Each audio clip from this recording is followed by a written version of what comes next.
Chapter 2307. Published at 13th of November 2023 7:52 and 13 seconds AM. Chapter 2307. Step back if audio player doesn't work. Press stop then play button again. Chapter 2307. Step back. Lionel met the eyes of the half-spiritual, his gaze not giving anything away, though he knew the reality of the matter. If they fought a battle like this one, casualties would be inevitable, and not just casualties that he could casually revive either, true final death casualties. It would take too much time for the war to end, and by that point, damaged ethereal glabella or not, the end result would be the finality of death. There wasn't much he could do about this. This was the reality of a war you weren't prepared for, and the striking difference was stark in comparison to the war he was prepared for. The decision would be in the hands of the half-spiritual overlord, but no matter how you looked at it, he didn't receive the kind of benefits he wanted from this battle. If things had gone perfectly, he wouldn't have only dealt a savage blow to the power of Shield Cross Star, crippling their strength by at least half, but he would have also been able to force the spiritual's religion into submission. But now he might be forced to withstand some devastating losses himself. The overlord's thoughts were one matter, but the thoughts of her people were another. They all seemed enraged, and it was hard to tell how much control the overlord had over the situation.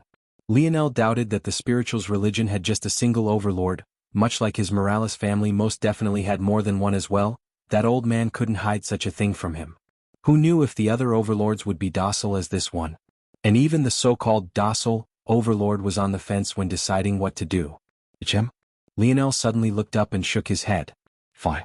He waved a hand and a portal manifested. Out from within it, a familiar old man with an annoying shit-eating grin appeared. He rubbed his beard with a hand and chortled, liking this situation very much. This old man was none other than Amory's grandfather, Overlord Max. Ah, Tricilia, how've you been? Has this brat been annoying you? Max placed a palm on Lionel's head and rubbed just a bit too hard. Lionel tried to move away and even slap it away, but he failed both times, and if he tried a third, it would have been more embarrassing than just letting it be. He found this situation to be unbelievable, and at the same time, he was certain that this old man was doing it on purpose. No matter what, the Morales and Seward families had been enemies for countless centuries. How could Max possibly miss a chance to humiliate their patriarch a bit, especially since he was here to help out with a sticky situation? Max. Overlord Tricilia spoke a bit hesitantly. Soon though she got a bit angry. She might have been slower in thought and duller in intelligence than Lionel or Cynthia, but she wasn't a fool. It was clear that Lionel and Max had some sort of mutual understanding. Were the Sewards betraying them? Since when had the Morales and Sewards been on the same side? Was there a Seward army on their way here now? And hadn't they already decided to leave the Morales out of their alliance?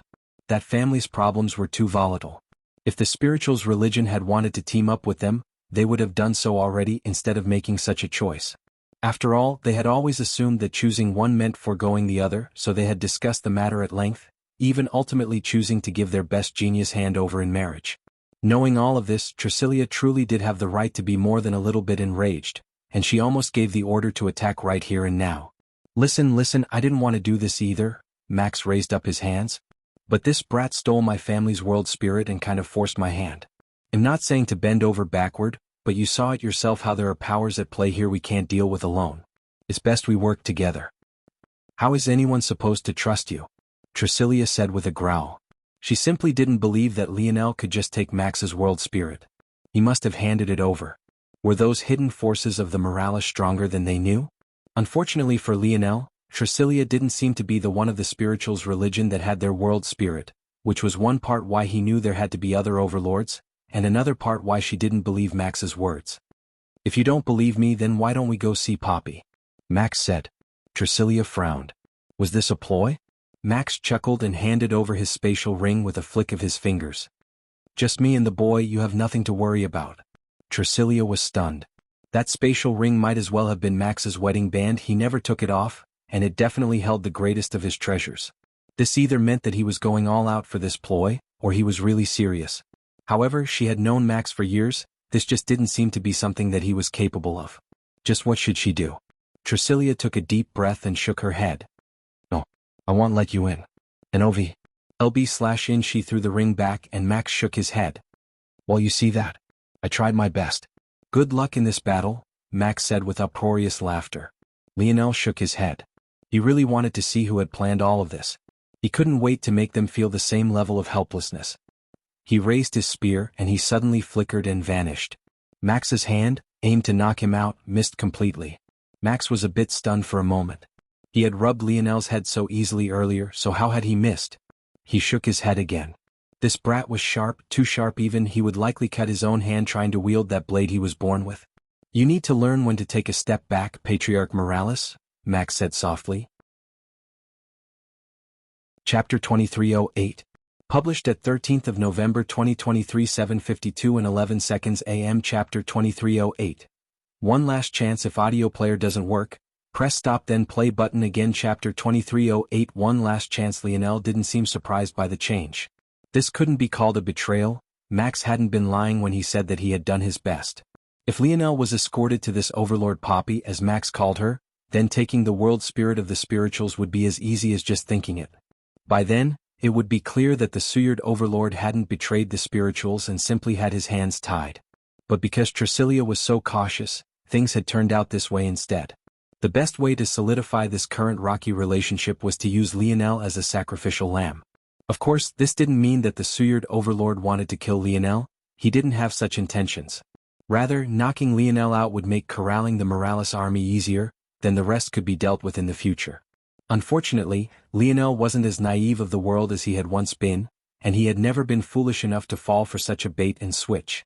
He had already deduced that this would be the most likely result if Max failed to convince Tricilia, and he was prepared for it.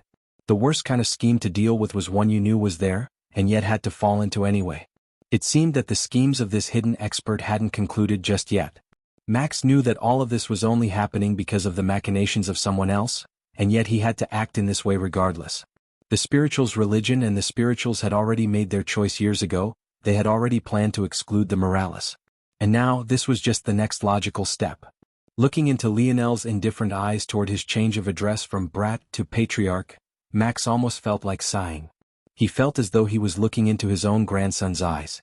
Even when he did the most ridiculous of things, this was precisely how Amory reacted as well. Overlord Tricilia was confused about the situation once again. She almost made the false assumption that this was all an act. After all, how could the likes of Lionel dodge an Overlord strike without the support of the formation? But all of those thoughts were thrown to the back of her mind when Max took a step forward.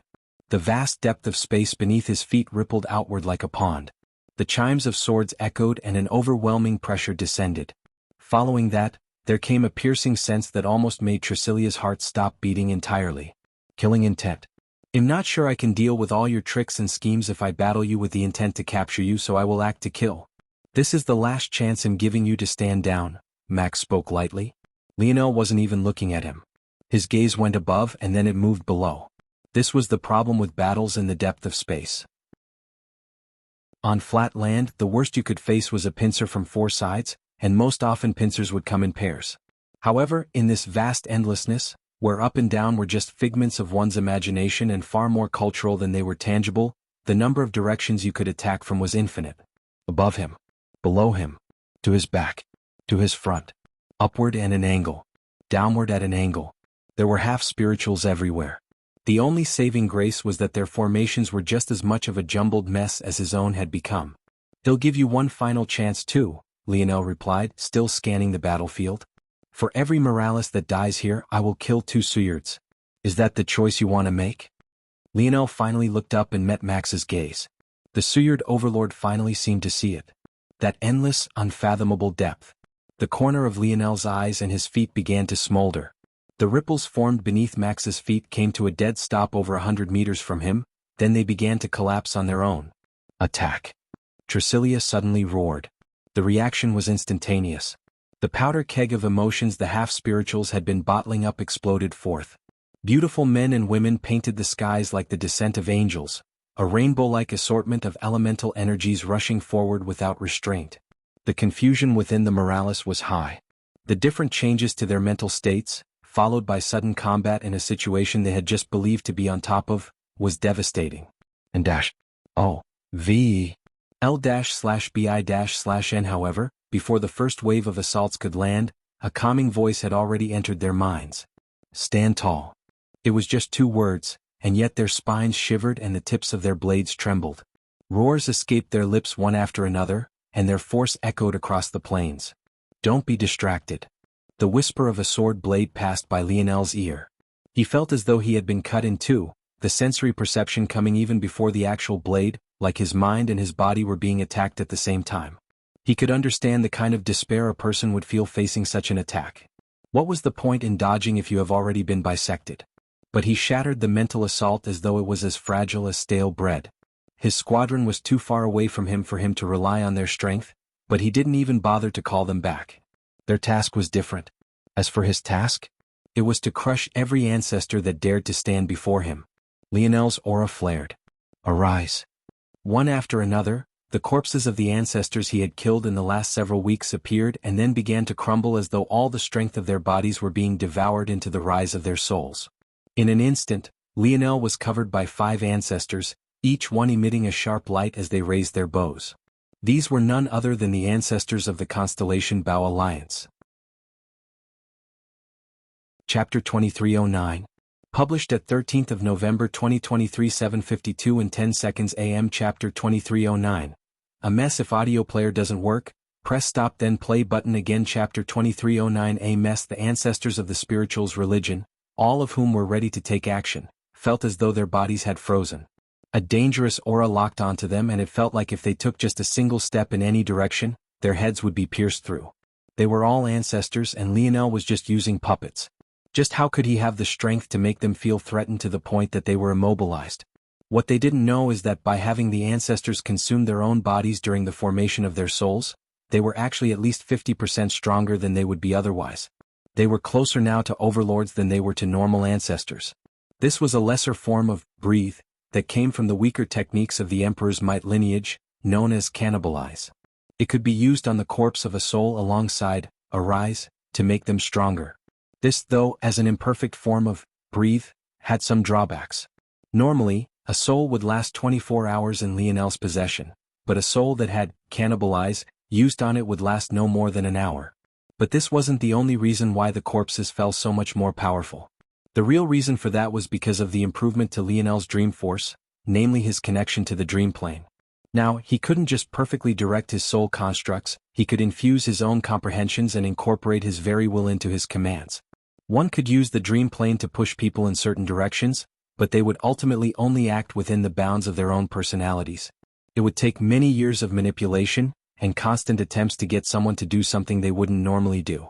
However, the will of Lionel's soul constructs was to do whatever he wanted them to do. That meant that his control over their impulsions was perfect. On the surface, this seemed like a minor thing. Couldn't he just control them with his mind normally? What was the use of this seemingly extra useless step? But there was an important difference. Not only could Lionel command his souls to act and react faster, he could mold their minds and change their tendencies to exactly what he wanted. When it came to soul constructs like this that already had a foundation that matched his will, he could give them his skill in the Bao. The 5 ancestors' auras roared to life. In that moment, their bows, which had just been surging with a silvery white Bao force, seemed to shatter, streams of light dispersing and them reforming into a blinding golden streak. Right then, 5 Bao sovereigns were born. And not only that, but they each had the power of an ancestor backing them. In a single bound, they went from a half-step to the overlord ranks, to true overlords. 5 overlord Bao sovereigns. They had never been this powerful in their lives, but in death, they stepped into a realm of strength and power they could never have imagined. Max's expression became serious. He had only attacked once, and yet the situation had changed so resoundingly. Just how? Stop, don't. Max roared as he saw that Tricilia had taken out some sort of orb. If he could have stopped her from even taking it out in the first place, he would have. But that ship had already sailed. If Poppy comes here, your world spirit will be taken away in an instant. I wasn't lying. Novo B. 1 and Tricilia shivered and put the communication device away, but then a cold wind passed by her neck. She turned back slowly, and what she saw made her heart feel as though it had been hollowed out. 5 bows. 5 arrows. 5 echoing twangs. 5 deaths of her brothers and sisters. The ancestors of the spirituals' religion were still rushing forward, seemingly not even having realized that they died. But the bloody holes in their heads painted a different picture, one of bleak sadness. Could this have been avoided? Lionel didn't make a move, standing calmly. But it was like 5 of him were aiming their bows. Looking forward, neither Max or Tricilia could even quite feel their individual auras any longer, it was like they had instead become clones of the young man who stood in their midst. Max realized that he couldn't allow things to stay as they were. He moved like lightning, his very body seeming to carry the aura of the sword. 2 arrows appeared to his left and his right, but his absolute sword domain took shape, shredding them to pieces. His thumb rubbed along the spatial ring Tricilia had returned to him, and a rusted sword appeared in his palm. It looked as though a single swing might cause it to collapse, becoming nothing more than flakes of metal dancing in the wind. And yet, when he made his move, it was like the world had been split in two. Lionel looked into his eyes. People, relationships, complex webs of emotion. Nothing was ever simple due to these things. It should have all been easy. He already had Max on his side, his army had already surrounded the half-spirituals, he had already been just a step from victory. But things had ended up like this because humans were complex creatures that rarely, if ever, acted logically. He was no different, that he knew. As much as he tried to peel himself away from those more human layers of him, he couldn't escape it. He was realizing every day just how much pressure his future self had placed on him. He even understood that much of his cold logic came not from the fact that he was some sort of psychopath, or even from the fact that he preferred logic overall. It was just a coping mechanism. Looking at the world like it was an array of numbers, of buttons to push and sliders to adjust, that was much easier than looking at it for what it really was. An imperfect blob of a mess. The 5 archer overlords around Lionel shifted and seemed to form an odd force art with just 5 nodes between themselves. So, is this how it works? I guess so. Their auras doubled once again and Max's strength was drowned out. Chapter 2310. Published at 13th of November 2023 7:52 and 9 seconds AM. Chapter 2310. Two-way street. If audio player doesn't work, press stop then play button again. Chapter 2310. Two-way street. Lionel didn't follow the God path, but his soul constructs did. It could be said that over 95% of all ancestors in the human domain followed the God path. There was a reason. It was the path that the Void Palace demanded of their students. It was the path that had allowed most of the elites of the human domain to rise up like they had. The actions of the mysterious person that had placed him into this situation made Lionel realize that there was more to the God path than what met the eye. But he, obviously, couldn't go back and choose a new path, and even if he could, he wouldn't. His intuition told him that dimensional cleanse was a far better bet for himself. But it got him thinking. Had he really reached the potential of his Emperor's Might lineage factor just because he had succeeded in comprehending its 3 strongest techniques? The answer didn't feel as obvious as it should. The 3 strongest techniques were meant to build upon one another, slowly building a foundation that could make the next and final steps logical. But Lionel had skipped all of that and went right to the strongest abilities of the lineage factor, ignoring much of its subtleties. In such a situation, how could he know with any certainty that he was pressing his potential forward to the greatest extent? His connection to the dream plane seemed to have only solidified that truth. He felt like he had been a child messing around with a toy, and that toy just so happened to be a loaded gun. That wasn't to say that Lionel was in any danger while using his lineage factor, not that he knew of, anyway. It was rather that he still didn't quite understand just how lethal it could be, and he felt that he had just taken a step toward understanding.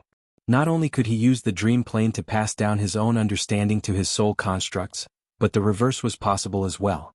Like he had said, he might not follow the God path, but his soul constructs had when they lived, and if he applied some of the concepts of the spiritual's religion formation, and also some of the strategy of the mysterious existence that was toying with him from the shadows. Then if he sprinkled atop of that some of his own theories on force arts, namely ones used in armies, the 5 soul constructs resonated with one another and they thrummed with life. The hum of nature echoed and the golden dust particles that were aimlessly floating in the air seemed to come to life once more. Of course, it was nothing like the truest formation. The use was limited as it didn't have the core of the formation any longer since Lionel had destroyed it. Lionel's understanding of the spiritual's religion's formation wasn't yet deep enough to simply reconstruct it using his soul constructs, but that was more than enough. To send these overlords to their deaths. 5 arrows streaked through the air, and yet it felt like just one. Tricilia's chest was ripped apart and her body was sent flying backward like a broken rag doll. However, she couldn't even land or even be sent flying into the endless distance, before she was shredded to pieces, even her blood being torn to ash. The soul constructs pulled their bows back once more and aimed toward Max, but Lionel shook his head and sighed as they fired. The arrows had only just left their bows when the soul constructs shattered to pieces. In the distance, their arrows weakened considerably, but still slammed into Max with an undying force. Max's chest caved in and his consciousness shuddered. It took everything he had to remain conscious, but he was still sent flying backward much like Tricilia. He was only lucky that he didn't have to suffer the same fate. Lionel shook his head. It seemed that using his soul constructs for more than just their base uses limited the time they could last even further. He had already felt that instilling them with his insight into the bow had shrunk the time they had considerably, but it seemed that taking a step beyond that caused the hour he should have had to fall to just a few seconds. NOV/L/B/ and even so, the outcome was still acceptable. It was unfortunate that he didn't have any more ancestor souls that were experts in the bow in their lifetimes, but the fact Tricilia was dead and Max was on his last legs was a worthy trade regardless.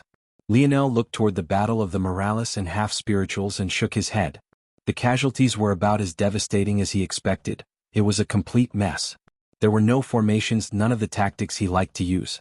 Things might have still been fine had they been organized enough to make proper use of the armors he had given them, but they were too scattered to even do that. In addition, many of the armors that Lionel had constructed were purely auxiliary in function and only provided help when used in the context of an army. What could forming small-scale light illusions, for example, do in a battle like this? He took a breath, scanning the battlefield so quickly his pupils looked as though they were bouncing around his sockets. On a battlefield this large and expensive, his internal sight wasn't enough. At that moment he wished for the complete bow domain lineage factor more than he had ever before.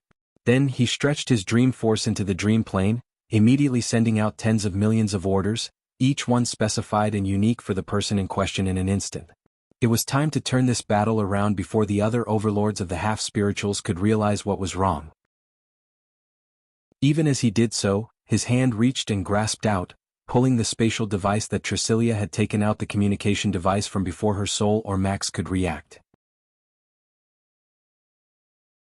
Chapter 2311. Published at 13th of November 2023 7:52 and 8 seconds AM. Chapter 2311. A best way if audio player doesn't work, press stop then play button again. Chapter 2311. A best way. The battlefield became like a go board. The swiftness with which the situation changed was shocking, and in as little as a few seconds, the casualties went from about equal on both sides, to slightly lopsided, and then the Morales began to slowly take a firm upper hand. And /O/V/L/B/1/N. A Morales sharply thrust their spear, but retreated a moment later. He glided backward across the depths of space exactly 112 meters, only to sense a heat behind him as a part of his armor began to resonate. He didn't need to look behind him to know that someone with a matching set to his armor had appeared. They both acted at once, causing their force to roll and their armor to link. They both threw out another spear, the flickering light of illusion painting the skies. Their enemies couldn't dodge at all. How could they when they didn't know which spear was real? In another section of the battle, a single Morales found herself surrounded by 3 half-spirituals. Beaten and broken, there was no chance for her to escape. Her absolute spear domain roared with what felt like the last of her force, causing the enemies to take a step back, but it was only a brief reprieve as they rushed forward. Suddenly, there was a subconscious suggestion in her mind and she twisted her body. However, the light of hope came to an end as soon as it came. Her body was pierced by swords and a glaive from 3 sides. The pain shot through her like a torrent and she could feel her life slipping away. But that darkness of death didn't come like she expected. She had thought that she was dead for sure, but only now realized that the blades had missed her vital organs. No, more accurately, what was vital, what wasn't, the line between life and death that was decided by her, wasn't it? The spear domain lineage factor. No, the Morales lineage factor. What did it mean for the absolute spear domain, a pure offensive ability, to fuse with their metal bodies and their divine armors? She felt that she had a vague idea. She released her spear, causing it to vanish. She grabbed onto the 2 sword blades, pulling down and snapping them before throwing both broken blades into the brows of their owners. At the same time, her spear suddenly appeared behind the head of the glaive wielder, shredding them to pieces. 2 Morales brothers, sharing the same branch bloodline, pressing their backs to one another. They trusted each other with their lives just like they always had. They would make it out of here just like they had every time before. One of them gritted his teeth with determination, blood trickling down his chin until his heart suddenly felt hollow. The solid back pressed against his suddenly went limp. He could feel the life of his brother draining as a sharp blade pierced an inch into his back. He didn't need to look to see what had happened. Someone had just driven a blade through his brother's heart so far that it had almost run through him as well. The Morales looked down and watched as a familiar spear drifted down beneath his feet. Once again he didn't need to look to see what had happened. His brother had thrown his spear away, grabbing onto the sword with both hands so that it wouldn't drive through him as well. A suggestion pressed onto his mind as he roared in fury, his absolute spear domain raging like a torrent. The energies of the world were suddenly being swallowed with a vicious momentum. The metal body of the Morales could assimilate metals and earth. This was the foundation for many of their strongest techniques. Metal body, divine armor, countless others. This ability, though, was built off the back of an insatiable greed to devour, a greed that reminded this Morales brother a lot of the metal spirit. He really wanted to be one. He really wanted to swallow everything in his path, to rampage with fury fueling his mind. His absolute spear domain rushed outward, swallowing all the force in the surroundings, assimilating them, and then using that strength to shred everything in his path apart. They would pay for the death of his brother. Lionel breathed heavily, sweat drenching his brows. In the past he had created a technique to help his brothers improve and keep up with his steps. He called it Dream Path. Unfortunately, this ability was one of the few that he had created with the help of his ability index that didn't work out well. As a result, he had only used it once on his brothers but ended up abandoning it. But after awakening in the dream plane he had come to understand some things. He still couldn't just draw out a path for a person, and he had overestimated himself far too much when he thought that he had the ability to. Instead, he could sense the small kernels of inspiration they had brewing in their subconscious and push them forward. There were millions of Morales, each with their own ideas, each with their own thoughts on how to progress, but many of them found themselves tied down. Either they hadn't reached the perfect circumstances for enlightenment, or they were so tied down by tradition and hierarchy that they didn't dare to strike out on their own path. However, seeing through their thoughts, Lionel realized that maybe there was no right way or even a best way to use a lineage factor. There was a huge array of application methods, and each one had its own viability. This was only more so for a recently mutated lineage factor like their own. So he gave them the nudge that he deserved. The battlefield became a mixture of continuous breakthroughs and squadrons that quickly became teams, and teams that quickly became battalions and battalions that quickly became armies. Just when the tide was firmly on the side of the Morales, the overlords of the spirituals' religion finally realized that something was wrong. Chapter 23:12, published at 13th of November 2023 7:52 and 7 seconds AM. Chapter 23:12. Over. If audio player doesn't work, press stop then play button again. Chapter 23:12. Over. Lionel sent a glance toward the planets below, his breathing labored. Not far from him, Max and Tricilia were still trying to gather themselves. Tricilia wasn't a threat. As a half-spiritual, after losing her body while she could survive, she was far weaker. He could probably defeat her on his own even without relying on a formation or his soul constructs. Max was in a state of great weakness right now. He was nigh incapacitated and only barely managed to hold on to his consciousness. He wasn't a threat, at least not on his own. He could still launch an attack if it came to, but Lionel still held back from trying to deal him a final blow. This old man was definitely not simple. Even if you pressed a normal animal into a corner they could lash out, let alone an ancient beast. Lionel took a breath, trying to catch his breath, but he realized that he was practically hyperventilating. He was breathing so heavily based on a reflex, not because he needed to. That much was proved by the fact his breath was actually so controlled rather than causing waves of hurricane-force winds like it usually did. The fatigue was soul deep. It was a depletion of his dream force and a fatigue of his mind, something he hadn't experienced in a long time. It was nothing like a bodily fatigue might be. No amount of breathing hard would help him. With a thought, his 3 dream stars took shape and began to rotate with a fierce momentum. Lionel suddenly gasped and it felt as though he finally caught his breath. His gaze sharpened as he felt the difference and his plan changed. He had forgotten. The manifestation of his stars wasn't just a method to accumulate dream force quickly, nor was it just a representation of his universal cycles. It was the manifestation of his path, the path of dimensional cleanse. In an instant he found that he could travel much further in the dream plane, and every action he took stripped away a lesser amount of his dream force. He sent out more commands and suggestions that were more precise. The efficiency of his control over the Morales army skyrocketed even as the overlord of the spirituals, the woman he assumed to be Poppy, rushed out from her hiding spot. He sent out a final wave of orders as he snapped his attention toward the coming ballista. Poppy was another beautiful older woman, but she had a fiery temper that rivaled that of a bubbling volcano. Her hair was a shortcut blaze of red, her eyes just as piercing red. Lionel would have thought her to be a Brazinger if he didn't know better. At the moment, 10 shadows appeared by Lionel's side. "Is it done?" Lionel asked. Joel tossed an orb at Lionel. Lionel nodded, but the confusion on the faces of Max and Tricilia practically formed tangible phantoms. That orb. It was definitely the communication device that Lionel had just taken from Tricilia, but these 10 hadn't been by Lionel's side from the beginning. That meant. Max's gaze turned solemn. That meant that Lionel had sent them on a mission before even getting his hands on the communication device, before he had even seen Tricilia take it out. The realization hit Tricilia at the same time and her heart trembled. Her gaze turned to her fellow brothers and sisters in the distance. Every moment, another one of them fell, and they weren't lucky enough to maintain their souls like she had. The Morales directly targeted their weaknesses. Somehow, many of them had gained the ability to kill them with a single strike. "Easy enough," Joel said. With the orb, the location was as easy as breathing to find. Lionel had sent the 10 on a simple mission. Their goal was to find the entrance of the spiritual's religion Holy Land. Any communication device required a receiver, and any such receiver would give off fluctuations. If the communication device was modified under a crafter as skilled as Lionel, the receiver would become no different from a beacon. Of course, Lionel didn't need to send them for just this. If it was just this, he could have found the location from right here. There were 2 things he needed. The first was to lure Overlord Poppy here. What better way than to send enemies to her resting place? The second was to find the core of the formation that Lionel had been forced to destroy. As he had predicted, the moment Poppy was alerted, she noticed the problem going on outside and had no choice but to rush here. While she did that, these 10 had brought the shattered core she had been forced to leave behind here. As expected, Raj tossed something at Lionel soon afterward.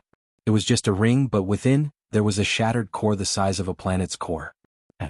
/0 Vielben Lionel shook his head. Luckily, he had sent Anastasia with them, or else putting such a thing into a spatial treasure would have been impossible. And even further than that, it was lucky that he had chosen the method of shattering the formation core that he had. Lionel hadn't just indiscriminately shattered the formation. Instead, he had treated it like a puzzle, following along the fissure lines and only breaking them along those weak points. Due to this, it was not only far easier to rip apart, but, due to his crafting skill reaching the molecular level, it was also far easier to put back together. Boom. The entire battlefield froze. Every warrior, including Poppy, Max and Tricilia, felt like their bodies had been marred in cobwebs of time and space. Before, the core of the formation had been light years away and Lionel could only use an endless chain of commands to control it from an obscene distance. The design of the formation made this possible as it was designed to be used across the entire solar system, but that didn't mean that it didn't have its weaknesses. Now, however, the core of the formation was right here. This battle was over. Chapter 23:13. Published at 13th of November 2023 7:52 and 6 seconds AM. Chapter 23:13. Kill if audio player doesn't work, press stop then play button again. Chapter 23:13. Kill. Everything came to a stop. There was no moving forward, no retreating, and everything danced in the palm of Lionel's hand. After a moment, Lionel exhaled a breath and shook his head. He looked out into the battlefield once more and his gaze flickered with rage. The casualties were atrocious. Almost 10% of the Morales army was either dead beyond his means to revive, or heavily injured. There was another 10% on top of that were dead and he might have a chance to revive if he was quick enough. 20% of an army of this caliber and size was a devastating blow, especially when the total had been at 0% for the past several days. These were the most elite of the Morales 7th dimensional experts. The only ones missing among them were the Nova heirs at Lionel's request. Every loss of one was not only one less that they'd have, but it would also be a great detriment to the future potential of the Morales in the short term. It was simply infuriating that something like this could happen when it could have all been avoided. Max wasn't supposed to be his enemy, but he had made such an idiotic choice in the end. When he spoke of killing 2 Suyards for every Morales that fell, he hadn't been lying, but it also wasn't just an act of rage that he wanted to mete out. The history between any 2 forces had to be taken into account whenever they were moving forward in any sort of conflict or cooperation. Real Morales had died due to Max. Their parents would grieve, their wives and husbands would carry that pit in their hearts for a lifetime, their spouses, their children, their friends, each one would be impacted in their own way. How could they just forget everything and move forward in cooperation with the Suyards? The original cooperation that Lionel had wanted now was dead. He had tried, he had made concessions, he had even laid down his own fury toward these families and their inaction as his father fell on his spear. And yet this was how they repaid him. The smoldering lines of black began to appear around Lionel again, but just as quickly as they had, he snuffed them out, his gaze returning to a cold depth of indifference. His actions might have seemed crude, he might have even been seen to have pushed the Suyards and the spirituals' religion to this point, but he knew what his intentions were better than anyone else. He had left Max alone after taking the world spirit. He had proved himself by entering the impetus state with his dream force and countering Vega. He had had no intentions of slaughtering the half-spirituals when he came here, and the entire brunt of the attention he had given had been focused on killing the ancestors of Shield Cross Stars. He had been bold, a bit crude, and a bit strong-handed, but these had all been necessary actions. If he came, hat in hand, trying to form alliance bonds with these two powers, what would the result have been? In the best case he would have been laughed out of the room. In the worst case they might attack to kill him due to his role in linking the Morales and Earth, the soon-to-be only two eighth-dimensional worlds of the human domain. He had chosen to forgive, to forget. Not only their actions in not aiding his father but also in their intent to pressure the Morales just to keep their families safe. Did the spirituals' religion not send a representative that day? Did the Suyard family not place a pawn in the Void Palace and use it as a proxy to pressure his Morales family? He had been too kind. Bang. Max was forced to his knees under a resounding pressure. There was no land to stand on, and yet the space beneath his kneecaps cracked and shattered, forming a pseudo-land just for him. The golden dust particles around him swam and then formed powerful chains, piercing through his shoulders, his chest, and then finally his knees. Then they bound around his body tightly. Soon the same actions were repeated for Tricilia and the poppy in the distance. Despite the latter being the only one of them that wasn't injured at all, under the weight of the formation, it was all worthless. Lionel raised a hand and a strong pull came from Poppy's very soul. Her eyes widened as the world spirit was torn out and brought to Lionel's palm. With a squeeze, it was shattered and the half-spirituals, all at once, felt a sense of laws that trembled their hearts and caused their eyes to water. Compared to humans, the spirituals were far more sensitive to this sort of matter. Their world spirit subconsciously felt no different from family to them. After he was finished, Lionel began to use the formation to speed up the process. He didn't have to gather force the normal way since the formation could accumulate so much of it. Thanks to this, the force he needed to revive the members of the Morales were readily available. Luckily he managed to revive almost the entire 10%, only missing out on a few, a result that was much better than he expected. There was nothing he could do about the ones that were gone before he got his hands on the formation, but this would have to do for now. Lionel looked toward the army. His expression was the mask of coldness and he could see every Morales looking at him with the same steely intent. He knew that this was exactly what the person lingering in the shadows wanted. There was no better scheme than one your enemy knew was there, and yet had to fall into anyway. Right now though, it didn't matter. For the sake of the future this was the best step to take. The only step. Kill, Novi/1B. In the roar of the Morales shook the solar system. Chapter 23:14. Published at 13th of November 2023 7:52 and 5 seconds AM. Chapter 23:14. Satisfied? If audio player doesn't work, press stop then play button again. Chapter 23:14. Satisfied? The fallout of the battle rocked the human domain.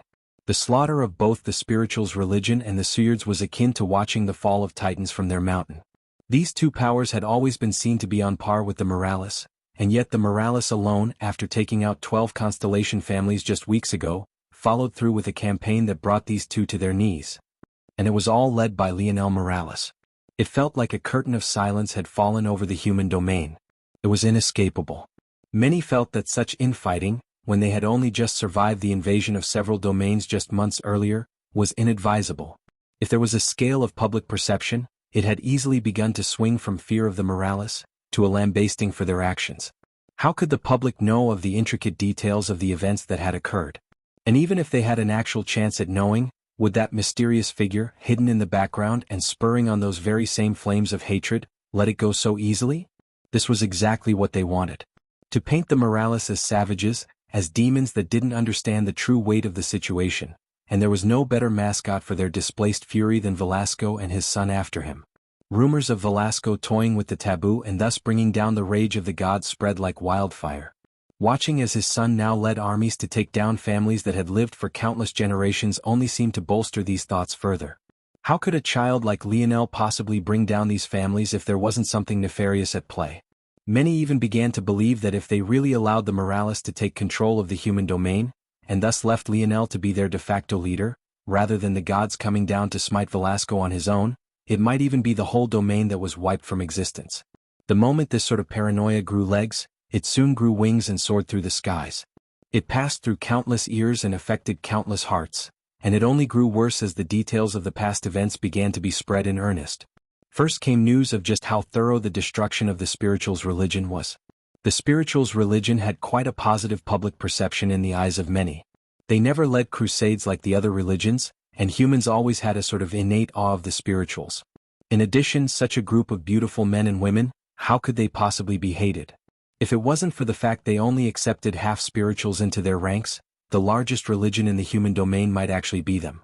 And yet, Lionel had not only plundered their ancient formation, but he had razed their lands to the ground. The territory of the spirituals' religion was just a single solar system, unlike the Suyards that controlled many sectors filled with many more galaxies, and so every act was akin to the impetus of a genocide. Being so small, the spirituals' religion simply had no large group of weaklings that the large families and organizations did. As such, Lionel had gone to each and every one of their planets, waging a bloody one-sided war until he forced them all to their knees. And it was precisely this picture that the human domain received. But this was nothing compared to what happened to the Suyards. The half-spirituals only suffered a loss of life.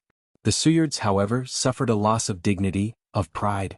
Even the willingness to raise their heads high had been crushed, no different from when Lionel had kicked down their doors of their sword faction. Max was chained to the front of Lionel's starship. Every battle he was forced to watch as his Suyard family was crushed and split to pieces. The fervor of the Morales, as though unleashing a wave of countless years of animosity and hatred, spilled over like a tsunami. The holy land of the Suyards were razed to the ground and their spirits were crushed. Amory, their greatest hope, faced off against Lionel in battle once again. Legends of their battles had spread like wildfire, and many believed that another legend would be painted on this day so long as Lionel didn't use his king's might lineage factor, and yet the result. Lionel crushed Amory. There was no suspense. He didn't even bring out his spear, it simply wasn't necessary. It wasn't until now many remembered. The last so-called legendary battle between these two had taken place when one was in the 6th dimension and the other was in the 7th. They were never on the same level to begin with. And Ovo being one after another, the ancestors of the Suyards were bound and captured, chained up and thrown into the dungeons of the Morales. It could be said that for the first time since the founding of the Suyard family, their capital lands were vacant and empty. Lionel might as well have burned the crops and salted the earth. For every Morales that dies, I will kill 2 Suyards. He had said those words and he meant those words. Locke, the envoy of the Suyards, truly had to watch as his home was burned to the ground. Lionel speculated that it was never Max that told him to speak those words. It might have been another ancestor of the Suyards, or it might very well have been that mysterious figure that had been goading him into a trap from the very beginning. But none of it mattered. Are you satisfied? The voice was gruffer than before, but that made sense, considering Max's state. Lionel glanced over but didn't care enough to say something. If Max wanted to avoid this, he should have never acted against him. Your grandfather would have never done this. Max continued, much of his hair covering his eyes. Lionel didn't care to respond directly to that either. Rest up, Lionel said indifferently. From now on, the Suyards will be the vanguard of the Morales. A force art complex enough to split one's mind if it was gazed at too closely, whirled in his palm.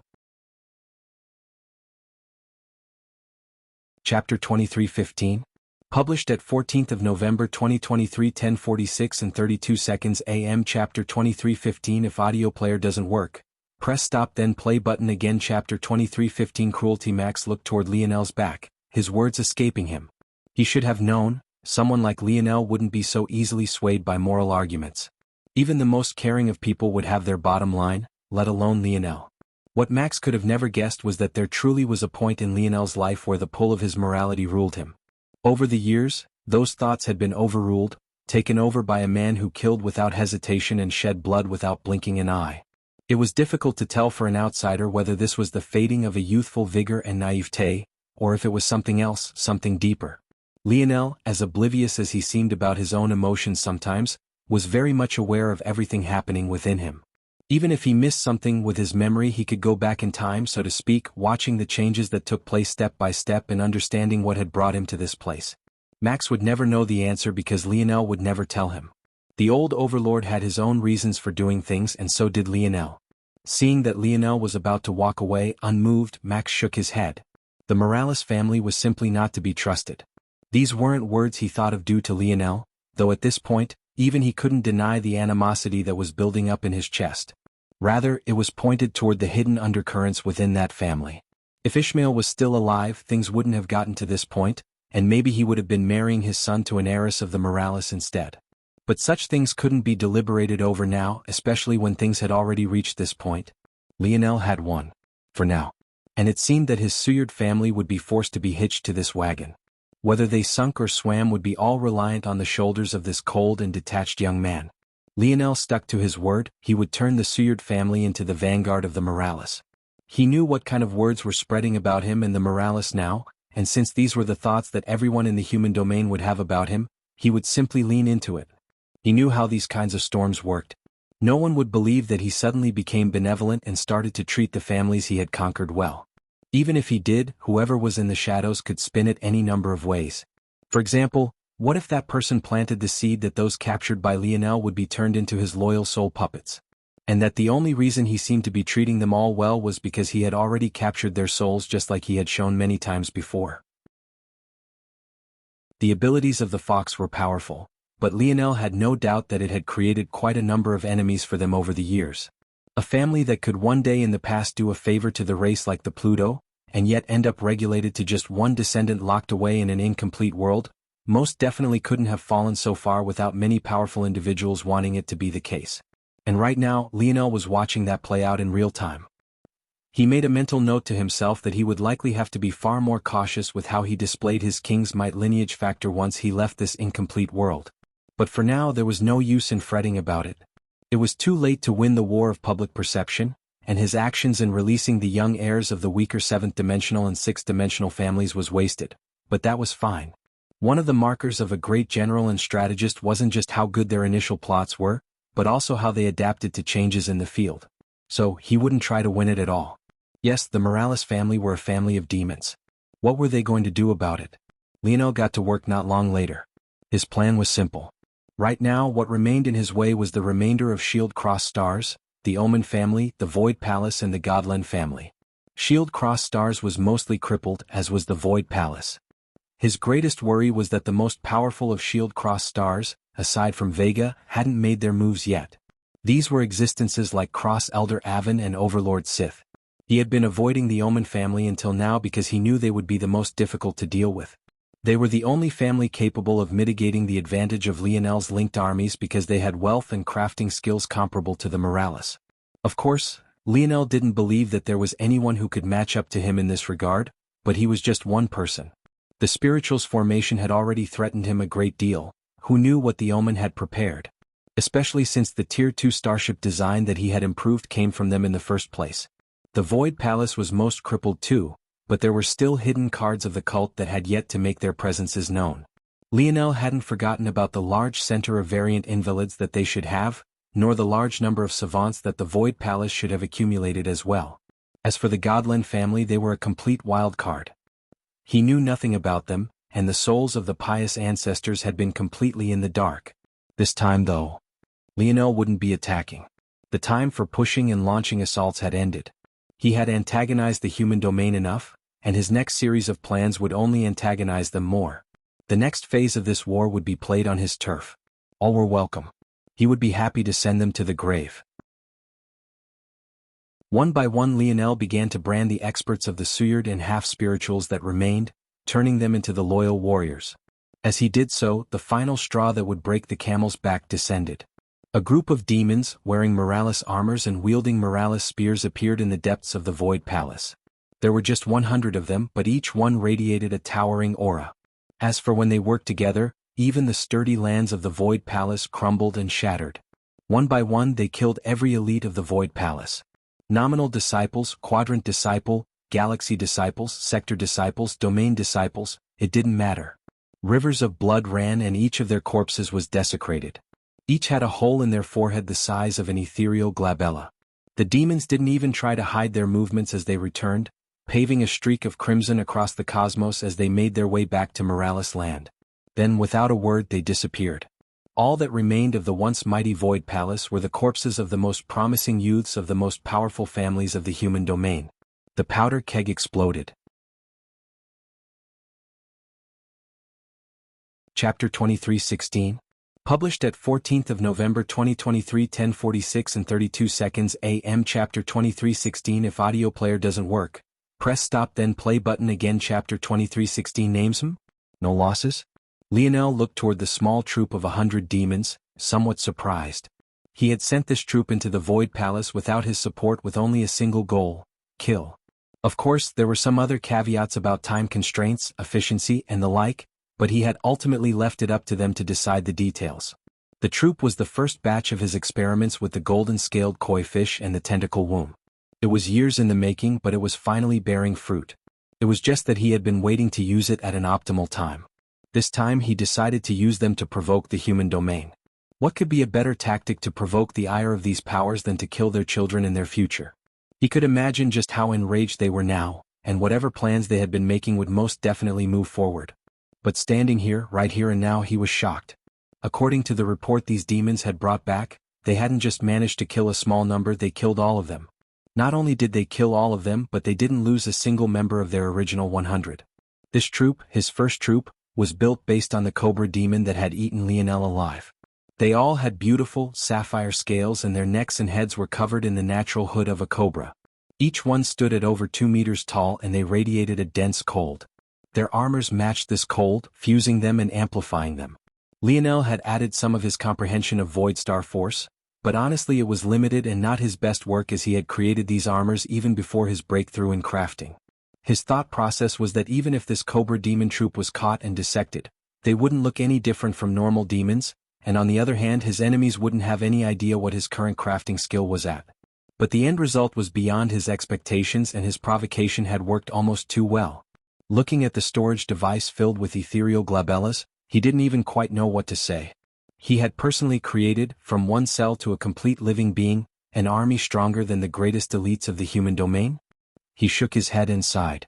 From the moment he learned of the abilities of the silver tablet, he had felt that life was far too worthless, and here he was confirming those ideas once more. It was hard to accept for someone like him whose journey of morality and its push and pulls had once given him the conviction to save all beings.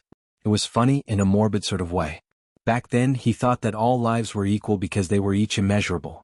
Now he thought the same, but only because all lives seemed to be equally worthless. It was a foundational difference that led to the same conclusion. But what made it worse was the legend of the Northern Star.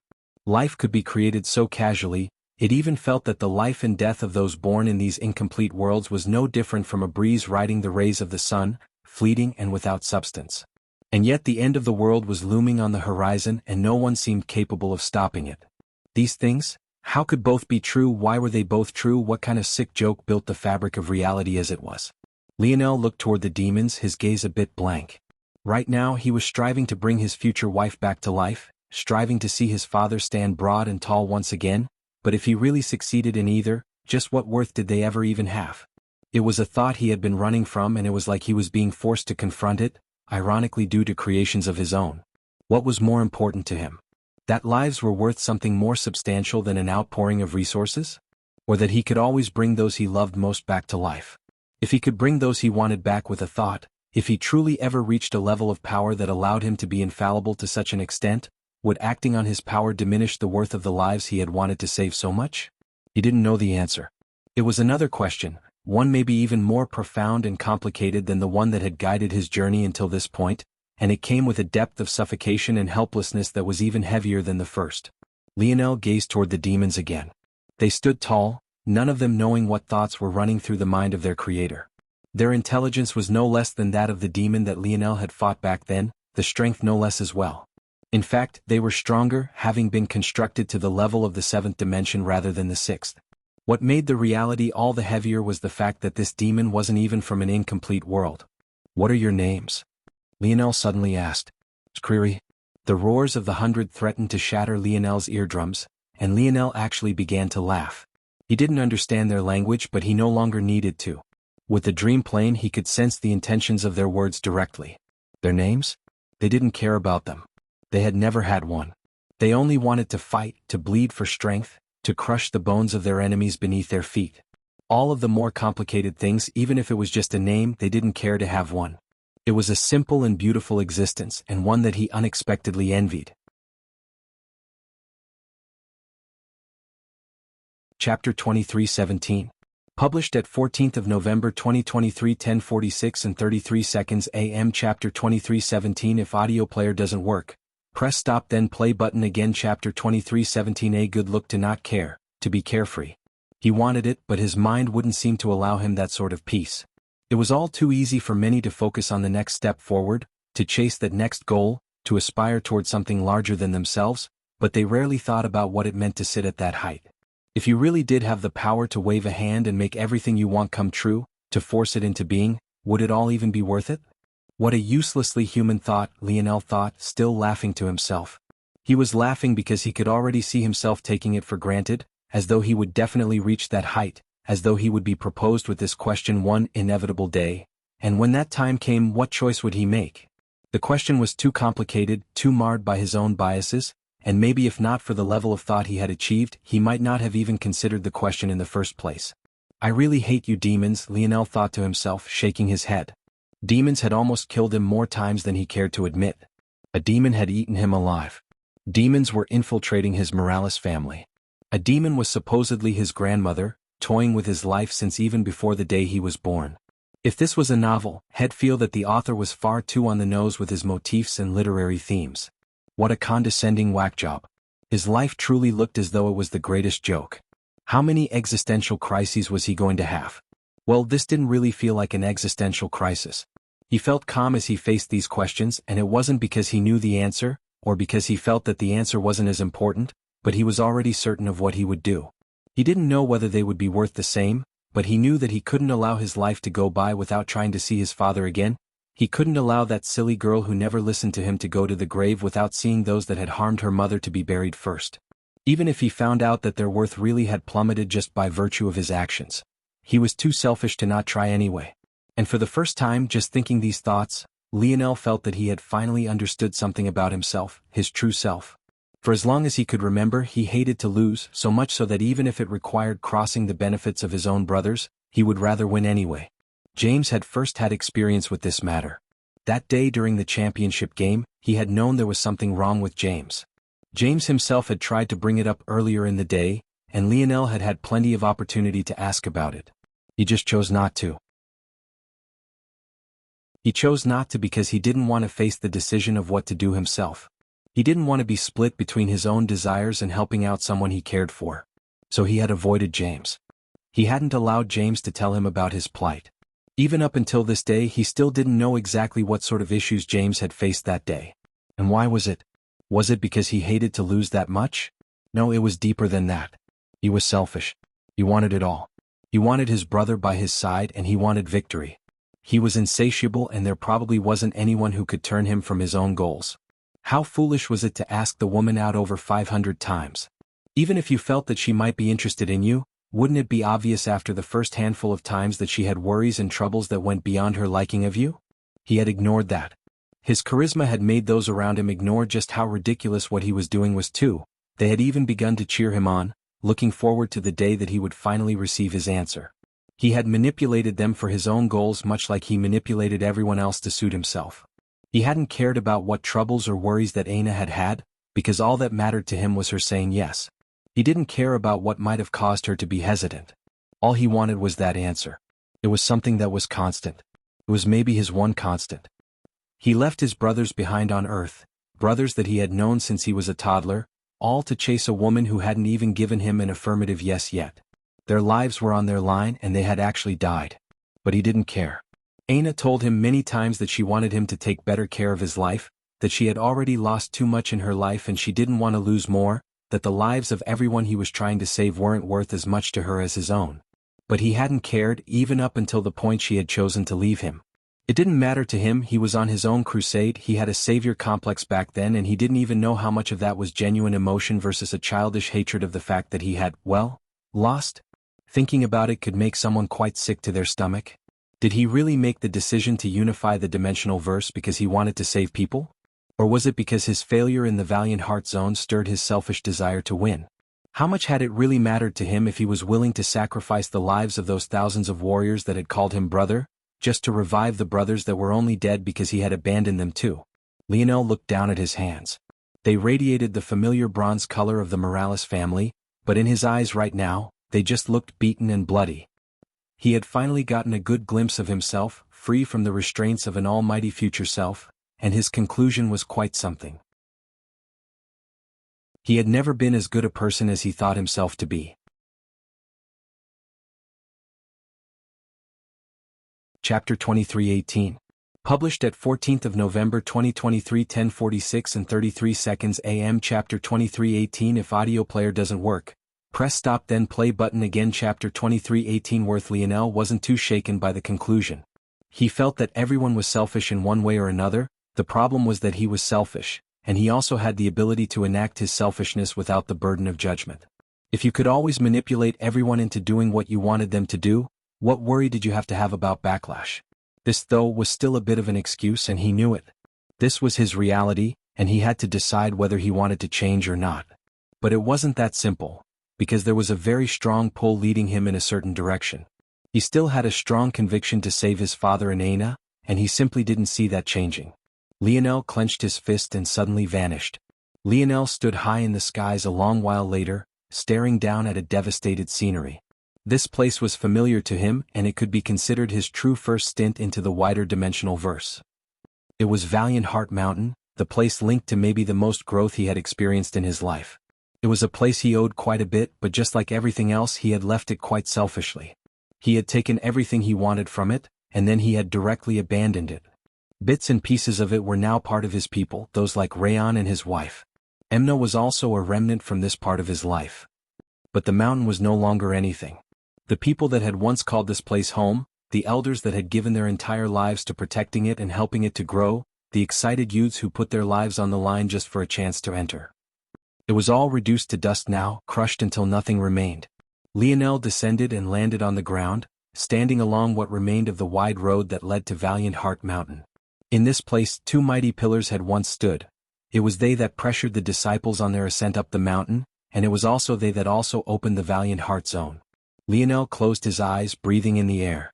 The planet was weak, so weak that if he took a breath that was too deep, the trees that had managed to survive the catastrophe of this world would be ripped out and tossed into the air. He remembered the first time he had come to this world. He couldn't even make a dent in the ground with his spear, let rip a tree out from it. And yet it all felt so feeble. The faces of many crossed his senses. Roland. It had been a long time since he had thought of that name. He was the best friend of the general, the character he had become in the zone for those 2 years? Or was it a character? Roland had truly become his best friend. He was different from James. He wasn't a playboy, he had a loving wife, Elise. He was less braggadocious and boisterous, but he was earnest and he had a kind pair of eyes that could melt the soul. His wife was a perfect match for him. She was weak and didn't have any talent for improvement herself, but Roland cherished her like a man should his wife, and she had begun to bear his child. When the zone closed, she had yet to give birth, but Lionel knew how hard Roland had fought just to give her and their child a chance to look into the skies with a smile on their face. Goggles. That pragmatic youth who refused to put his life on the line for anything. And why would he? With his ability index he never had to. But he had chosen to fight for Lionel, to ignore his usual baser instincts and fight for something larger than himself. Gertrude. That fiery, red-headed young woman. She had once been a noble woman, but she abandoned her status because she felt that the actions of King Alexander the Apex were vile and disgusting. She had a temper that could rival a dragon's, but a heart of gold. He knew quite well that she was in love with him, but he had ignored her feelings. Even though he and Aina had already been on a rocky road back then, she was still the only woman for him. But she didn't deserve what happened to her. None of them did. He squeezed his eyes shut tighter, but the single tear came anyway. He exhaled a breath. "I'm sorry." It was a hollow voice in a silent world. There was no one here to hear it. The ones that deserved to hear it were long gone because it was an apology that was long overdue. Rumble. Lionel's eyes sharpened as they snapped open. It was a risk to come here, he knew that. War would break out soon of the Morales world, and yet he was here reminiscing. However, when he saw what was before him, his pupils constricted. A portal, a familiar one. It was the Valiant Heart Zone. He could feel it in every sense of the word. He hesitated, but he eventually stepped in. It was all the same. 2 years wasn't even necessary. A few hours wasn't even necessary. Even a few minutes felt excessive. He crushed the zone that had once taken his years to complete in not even a fraction of the time. But he felt every second as though it was years. What was the trade-off? He was so powerful now that he couldn't build those relationships again. He didn't get to bask in Roland's kindness, in Elise's sweetness, in Goggle's sense of humor. And why would he? He was far above them, he was an existence beyond even their understanding. The tyrant king that they had feared for so long could only be strung up like a chicken in Lionel's palm. And then he stood before the silver tablet once again, entering its world and looking at the endless spirits who this time, instead of seeming illusory because of their deaths, look as real as could be. He had enough force within his own body right now to revive them all if he wanted. He wouldn't even need external treasures. But that question came back to nag him. If you stood at the top of the world, with the strength to make anything you wanted to happen come into existence, if you acted on that strength, would its worth still be the same? Lionel grabbed the silver tablet and poured his force into it. His body acted without his mind's consent, disregarding the question entirely. All he wanted was this pit in his chest to disappear. Somewhere a long distance away, a sigh that Lionel couldn't hear echoed. Chapter 23:19. Published at 14th of November 2023, 10:46 and 33 seconds AM. Chapter 23:19. If audio player doesn't work, press stop then play button again. Chapter 23:19 never existed. Lionel looked at the various souls floating around him and felt a hint of excitement that was doused quickly. How could he remain excited? While it was true a burden that had been weighing him down for so long was finally off of his shoulders, there was another matter that was harder to accept. After a bit of hesitation, he reached forward toward Roland's soul. Roland was someone that Lionel had met long after his falling out with James. After what happened between him and his longtime best friend, Lionel truly didn't think that he would ever connect with a person on that level again. He and James might have been complete polar opposites, but they worked in a way that Lionel simply couldn't describe. That wasn't to say that Lionel thought more of James than his other brothers, that wasn't the case at all. Some parents might lie when they said they loved all of their children equally, but Lionel wasn't lying at all when he said that he loved all his brothers the same. What differentiated his best friend from his buddies wasn't how much he liked James, but rather how well they clicked, how well they played off of one another, how well James seemed to complement him. Now that he understood a bit more about himself, Lionel knew exactly why this was too. Would it even be him if it wasn't for a selfish motive? James was a simple-minded brute and he was all too willing to deal with Lionel's manipulation. But at the same time he was sharp and intuitive in a way he himself probably didn't understand. He could pick out Lionel's flaws in a way that others simply couldn't. In a lot of ways, James was like Lionel's litmus test. If he could pull one over on James, then his actions would go unnoticed. In truth, Lionel knew he had probably tipped the scales a bit too far out of his favor. Yet he was a selfish person, but he didn't believe that he had crossed the line to evil, villain, mastermind just yet, treating James like some sort of science experiment. Even so, he knew that there was some truth to this for certain because although Roland was also a polar opposite of James, he reflected those very same core traits. He could see through Lionel's nonsense, he could cut right to the core of whatever was ailing them, and if anything he was a bit sharper than James was, at least when it came to actually articulating his thoughts. He actually reminded Lionel a lot of Joel, their personalities were nearly identical. And it was amusing because if Lionel had to choose which friend he was the second closest to outside of James, it would be Joel. Their drunk escapades and night of cuddling painted that picture quite well. The difference was just one thing. Joel didn't tolerate Lionel's nonsense at all, once again proven by that drunken night. It was Joel that had brought the liquor that day, and it was Joel who forced Lionel to see that he was less okay than he tried to pretend to be. Lionel didn't want that kind of best friend. Joel wouldn't just call him out like Roland or tolerate him like James, he would try to force Lionel to change, and it made sense. Joel was a captain in his own right. While on the football field Lionel had been the captain of the offense, it could be said that when the defense was on the field, the leader wasn't Lionel at all. After all, he was on the sidelines. It was Joel who took control of their defense. He was the quarterback of the defense. When he put it that way, it was almost sad. Maybe if Joel had been his best friend instead, or rather if he had allowed that to happen, he could have saved himself a lot of pain. But why would he? Why would he allow someone to change him? Did a person as selfish as himself even have that sort of capacity? Lionel grasped Roland's soul and it shuddered. He undid the restrictions and allowed Roland to break the final barrier to life.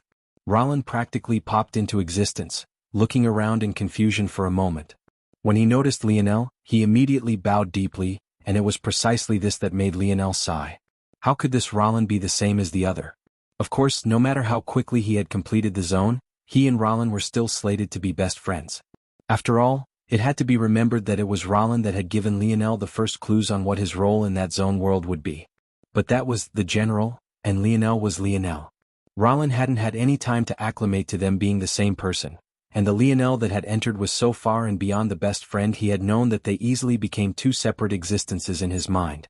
To Roland, his best friend had long since died, and the Lionel before him was a completely different person, a person that had crushed King Alexander, the tyrant that had ruled them all for so long with absolute ease. If for no other reason than to ensure his wife remained safe, he couldn't afford to neglect showing proper due respect. Any camaraderie the two had seemed to have gone up in a puff of smoke. Lionel knew that even if he explained things clearly, it wouldn't change a single thing. The Roland of now and the Roland that he fondly remembered would never be the same person. Lionel stoically resurrected them all one by one, the familiar burden that he thought he had left far beyond weighing him down once more. Goggles' previous gusto was nowhere to be seen as he looked around shifty-eyed. Gertrude didn't have that familiar infatuation in her eyes when she looked at him. Annalise, her stomach was decidedly and glaringly flat. Their baby was dead. Or rather, it had never existed in the first place.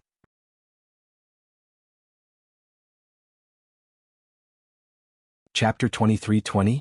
Published at 15th of November 2023 1:21 and 3 seconds p.m. Chapter 23:20, Fuse or shatter if audio player doesn't work. Press stop then play button again. Chapter 23:20 Fuse or shatter. It took a few hours, but Lionel got to everyone. In truth, this chance had dealt with a problem he had been avoiding all this time, the Oryx. The Oryx Empire had yet to learn that Lionel sacrificed the rest of their people as Lionel had never told them. Elther would have been an especially important warrior to lose out on as his potential had yet to be fully unearthed. Originally he thought about what it would mean to have this chance. Would there be two Elthers? Two Oryx kings? But he had overthought it. There was nothing of the sort. This realization, though, made Lionel certain that someone had a hand in this. Thinking back, how did he even earn the right to enter the true Valiant Heart Zone? He had found a ring on the body of a dead person whose name he wouldn't even remember if not for his infallible memory. That person was as close to a nobody as you could get, and the fact the ring landed in Lionel's hands was still something that felt odd to him. But Lionel could only really deal with one problem at a time. There were too many forces in the dark that wanted to bring him down, and there were very few like this one that actually seemed to help him. He didn't have any more attention to split on this. Lionel shook his head. Even this matter took far too much effort on his part. Years ago, the lives of these people would have been a great benefit to him, but whether it was the humans or the Oryx, they were both far too weak. In fact, that probably wasn't even harsh enough. Back then, King Alexander had killed Lionel just because he had stepped into the fifth dimension. Lionel had been completely helpless against him, and these people were even more. He had almost forgotten. These people weren't in the fifth dimension at all, they were all in the fourth. They were so far from being useful in this conflict that it was laughable. And yet, Lionel still took his time to revive each and every one, giving them a small token of his own personal assurance. All of these people were already familiar with him, not in the intimate sense of the first time he had taken the zone trial, but rather in that they had all seen him defeat the king as he had made certain that they would. The person this seemed to impact the most was Norman the Speedster, or as he had been known in the zone, Norman the Cuckold. And it was precisely because of that name that Norman looked toward Lionel with more passion than just about anyone else. It was thanks to Lionel that the love of his life had finally been released from her shackles. Even during the first trial, Lionel had never been close to this person. In fact, they had ended up fighting in the end, and Lionel almost died at his hands. But it was also because of this that Lionel knew how much potential Norman had. The pure speedster ability index was incredibly rare and extraordinarily powerful when brought to its limits. And at the same time his former fiancée, though I guess current fiancée now, was yet another monster. Norman's fiancée had had her blood drained by King Alexander for the sake of harnessing her power of life. She had a life force innate node, and just by virtue of that her lifespan was nigh unlimited. If her blood also carried such power, Lionel also had an inkling that she might also be a blood sovereign, though it was possible that this was just a byproduct of her life force innate node. And then there was King Alexander himself. He was one of the few that Lionel hadn't resurrected, but after he had finished going through everyone, he stared at this looming silhouette for a long time. There was a good reason for that: King Alexander's ability index. The king called himself the Apex. He was able to grant others titles that could strengthen them, and he could also strengthen himself by giving himself such a title. In truth, even when Lionel thought back, he was a shocking talent. Part of Lionel wanted to resurrect him and rein him under his control. But to do that, he would have to first find a resource worthy of resurrecting such a talent. Lionel shook his head. Just how could so many astounding talents be squeezed into this inconsequential zone? It was like, once again he was being pointed in this direction. He had thought that when he returned, even if he gained such a chance, these people would just become another burden he had to take care of. But the more he thought about it, even when he reframed the things that happened back then with his current understanding of the world, it was hard to accept just how far ahead these people were. Whether it was Elther, Normand, his fiancé Alexander, and maybe the most shocking talent of them all, Goggles, they were each more ridiculous than the last. But Lionel's hesitation about Alexander went beyond just the mystery of why so many talents would be here, so even whether he should revive such a vile man, it was instead something completely separate. Should he do it? Should he finally absorb a talent that wasn't his own? Lionel hesitated. In the past he hadn't noticed. His scope was too limited and his comprehension of dream force wasn't nearly as deep, but now he saw it as bright as day. King Alexander's ability index was a pure dream force ability, maybe the strongest dream force ability index he had ever seen, stronger than even Lionel's despite him not being a savant. The people of the zone had called it royal force, and it had completely thrown him off. But ever since he had come out of the zone, he had never heard another word about this so-called royal force, nor did the Void Library have any information about it. Then he thought about his king's might lineage factor. If there was any ability that would make use of royal force, wouldn't it be it? And yet, it was a lineage factor built completely from dream force. And then, the straw that broke the camel's back, was his new comprehension of the second dimension and his new access to the dream plane. Breathing life into a word, that was how Alexander's was described by the people of the zone. But the way Lionel saw dream force now, wasn't it the same? Dream force was said to be the impetus of life, but it was no more than the capacity of thought. That alone gave birth to life. It was the core of what created. If one took it a step further than that, force arts were a method of tapping into this sort of language, pulling on the laws of the world with words as well. It was just that they were words the common person couldn't understand. A step further than even that, and his own ability index was just a translation of his own words into an internal change. His ability index highest level was known as control, a perfect internal control that allowed him to in turn exert pressure on the outside world. Alexander's, though, was the exact opposite. It was an exertion of control on the outside. Lionel believed that he had found the other side of his ability index's coin. The question was, if he absorbed this ability index, would they fuse and provide a multiplicative effect? Or would they cancel one another out and shatter both? Novel B, 1N.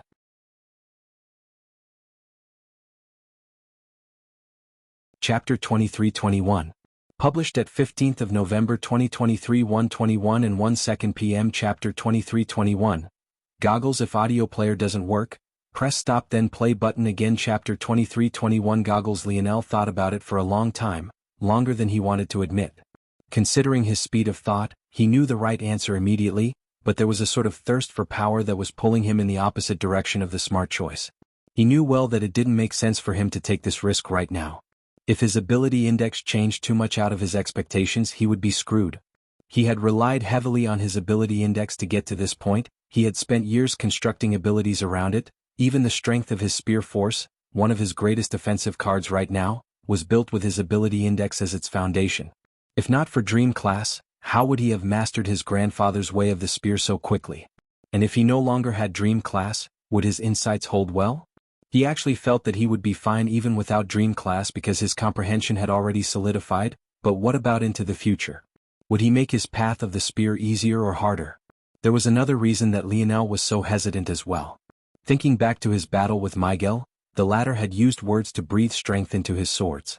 In fact, his grandfather's methods did something similar with poetry, pulling strength from imagery drawn by word of mouth. This was obviously nowhere near what Alexander's abilities could do, especially when they were scaled down to the fifth dimension. However, what it did say was that an ability index wasn't the only way to access this power. There was some overlap between ability indexes and other power systems, that Lionel was certain of. If there wasn't, then how could an existence like King, who could be considered to be near the bottom rung of greater existence, be capable of converting abilities indexes into force arts and gifting them to people? There was a wider tapestry out there that he was just barely missing out on, and the thought made it easier for him to set aside the idea of fusing with a relatively unknown ability now and rolling the dice. Lionel managed to settle his impulses and looked toward Goggles. Almost immediately, the latter shifted into a position that displayed his absolute attention, and Lionel couldn't help but chuckle. Even when this brat was nervous, his antics were still just as amusing. When I start thinking like such an old man. Lionel rubbed his nose. Goggles was young, about 19 or so years old if memory served. When Lionel first met him, they were about the same age. But now that they were meeting in these circumstances, it felt like a lifetime had passed. Lionel had matured. Well, he had at least aged, and it made him look at Goggles like more of a little brother than anything else. Lionel chuckled to himself again, wondering if Goggles' infatuation with Roland's wife was still the same now that so much had changed. Is this guy cracked in the head? Goggles thought, watching Lionel laugh to himself for no reason. He inched away, wondering if the man was thinking about all the evil things he'd do to him. Listen, boss, Goggles stuttered. I love the attention, but am a strictly woman-loving man. If you must have me, at least be gentle, okay? Lionel's lip twitched. Was that the kind of aura he radiated? Well, to Goggles, who had a somewhat gruff appearance despite his lankiness, and whose idea of fashion was the pain of goggles stuck to his forehead, the shimmering silvery suit that Lionel was wearing did look like only something a man too obsessed with her personal appearance would wear. I've heard that you have a powerful ability? Lionel asked instead. Did you hear that from? Who's spying on me? Novio B/in Lionel smiled, getting a bout of deja vu. When he originally met Goggles, their first interaction was like this as well. The difference was that back then he had been trying to catch a thief who seemed capable of evading him with ease that was far too great. He only managed to catch Goggles after several months of effort and then recruited him to his cause. Or rather, Roland's wife had. Lionel could never seem to convince this brat to do anything or take anything seriously. It made sense though. Goggles was like an orphan child with too much street smarts for his own good, except he also had an ability index that made him fit that character times 1,000. He always looked out for himself and was always looking for a way out. Lionel almost felt it was a shame that Roland's wife had fallen for him instead of Goggles, but he wasn't going to do anything to change that. There were other ways to get Goggles on board. Plus, the kid had his heart in the right place, and that was all that really mattered to Lionel. Isn't it obvious? Lionel asked with a raised brow. Your exploits are well documented, including a case of sneaking through a particular open window to take a looking at some hanging dash. Whoa. Goggles looked around, his heart beating out of his chest. At the moment, they were all still within the silver tablet, and there were 2 nations worth of people in here who didn't dare to make a peep. He couldn't allow secrets he wanted to take to the grave to be doled out like this. Lionel smiled. Oh, you want to cooperate? Yes. Whatever you say. Call me Lionel in private, Patriarch Morales in public. Yes, Patriarch Morales. Lionel's smile grew. Goggles had a unique ability index, one that Lionel hadn't seen documented anywhere else, much like Anna's own. So, he chose to call it the Oracle Simulation Ability Index. With enough background information and context, Goggles could naturally predict a series of events with absolute accuracy and avoid any unwanted outcomes.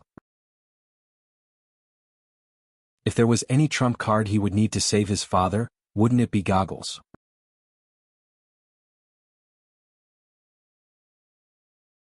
Chapter 23-22. Published at 15th of November 2023 1:21 p.m. Chapter 23-22. Mass Murderer. If audio player doesn't work, press stop then play button again. Chapter 23-22. Mass Murderer. Lionel believed that there was still more he didn't understand about Goggles' abilities, and maybe even things that Goggles himself didn't understand. That was because the parameters of background information and context that Goggles needed were quite broad. When Goggles had been working for him, it wasn't just information that helped him out, but rather an intimate relationship with the events in question. For example, after Goggles bound himself to the army that Lionel led, he had been able to predict certain things about the outcome of various battles. However, Lionel had realized the more specified Goggles' target, the more accurate and clear his predictions became. So, Lionel scaled down Goggles' binding from the army to just a small squadron that had carried the elites of his army, including himself, Rollin, Gertrude and others.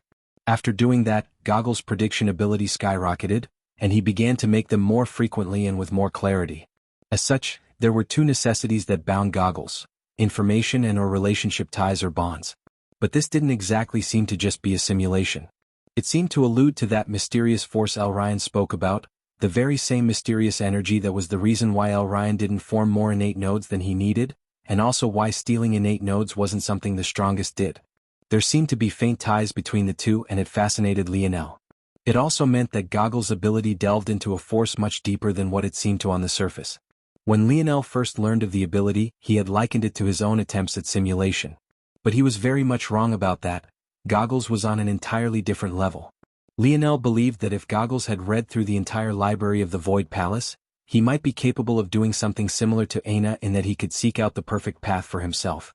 Even then, the Void Library was limited in its information compared to wider existence.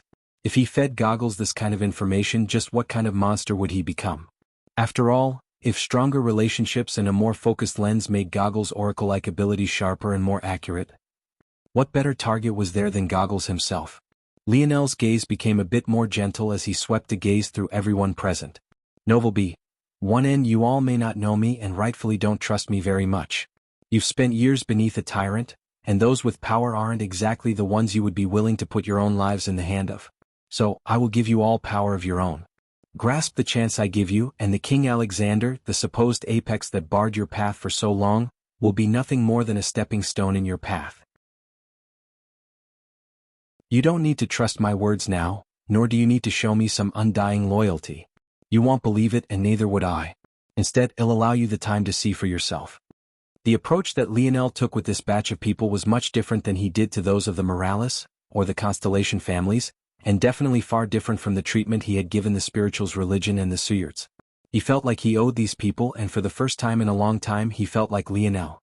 Not the Lionel he truly was, but the Lionel he had idealized himself as, the warm-hearted, caring person he tried to pretend to be. And seeing the visible relaxation of those here, he felt an unexpected warmth. In the midst of that crowd, though, there was a blazing fire as well, and none were more fiery than Goggles himself. The passion in his eyes would practically rival that of Star's, but it wasn't toward Lionel. It was instead toward what Lionel could provide. When Lionel returned, he half expected to find the Morales territory on fire. But it seemed that the other powers were both more cautious and cowardly than he had thought them to be. If they were smart, they would capitalize on the righteous indignation to bolster their morale. Well, it wouldn't work, but it would still give them a better chance. Of course. Unless that mysterious figure was planning something else. Lionel gave the odds of that pretty high. Though, without more information, he wasn't too sure of the motive of this person, or if they were even human to begin with. What he was most concerned with wasn't the intelligence of this person. He didn't feel that anyone could deal with him on this front. The main issue was that their range in the dream plane seemed unlimited. Even if Lionel was more intelligent than this person, if they could gather more information than him and effect change on a larger scale, he would still be at a disadvantage. But that was precisely why he had chosen to have this final battle on his own home turf. By then, any preparation there was didn't matter. Lionel suddenly smiled before it even happened. 7th Nova. The voice was booming. Oh my, not even calling me littlest Nova anymore. That's not very endearing. Lionel walked forward as though he hadn't heard a thing. His current location wasn't the Morales Palace, but rather his personal abode. The residence of the Patriarch was one of the many moons that surrounded the capital planet of the Morales, and he actually had the entire small moon to himself, not that he used most of it. This voice was definitely Ancestor Issa's, though he could already sense the auras of many others. They had actually invited themselves into his home all on their own. It seemed the ancestors were still the ancestors. However, he could also sense the old overlord, and there were actually 3 others that gave off the same overwhelming pressure. How fascinating. Even the Spirituals' religion and the Suyards only had 2 overlords apiece. Though Max was on another level even compared to other overlords. But the Morales actually had 4. Lionel strolled into his home, finding that the elders of his family had already made themselves comfortable. Splintered wood flew in all directions as his dining room table was blown to bits, shattering even further even as they flew through the air. How dare you put such a stain on the prestige of the Morales? Ah, so that's what this is about. Lionel nodded. Seemed they were mad he murdered the Void Palace down to their last man.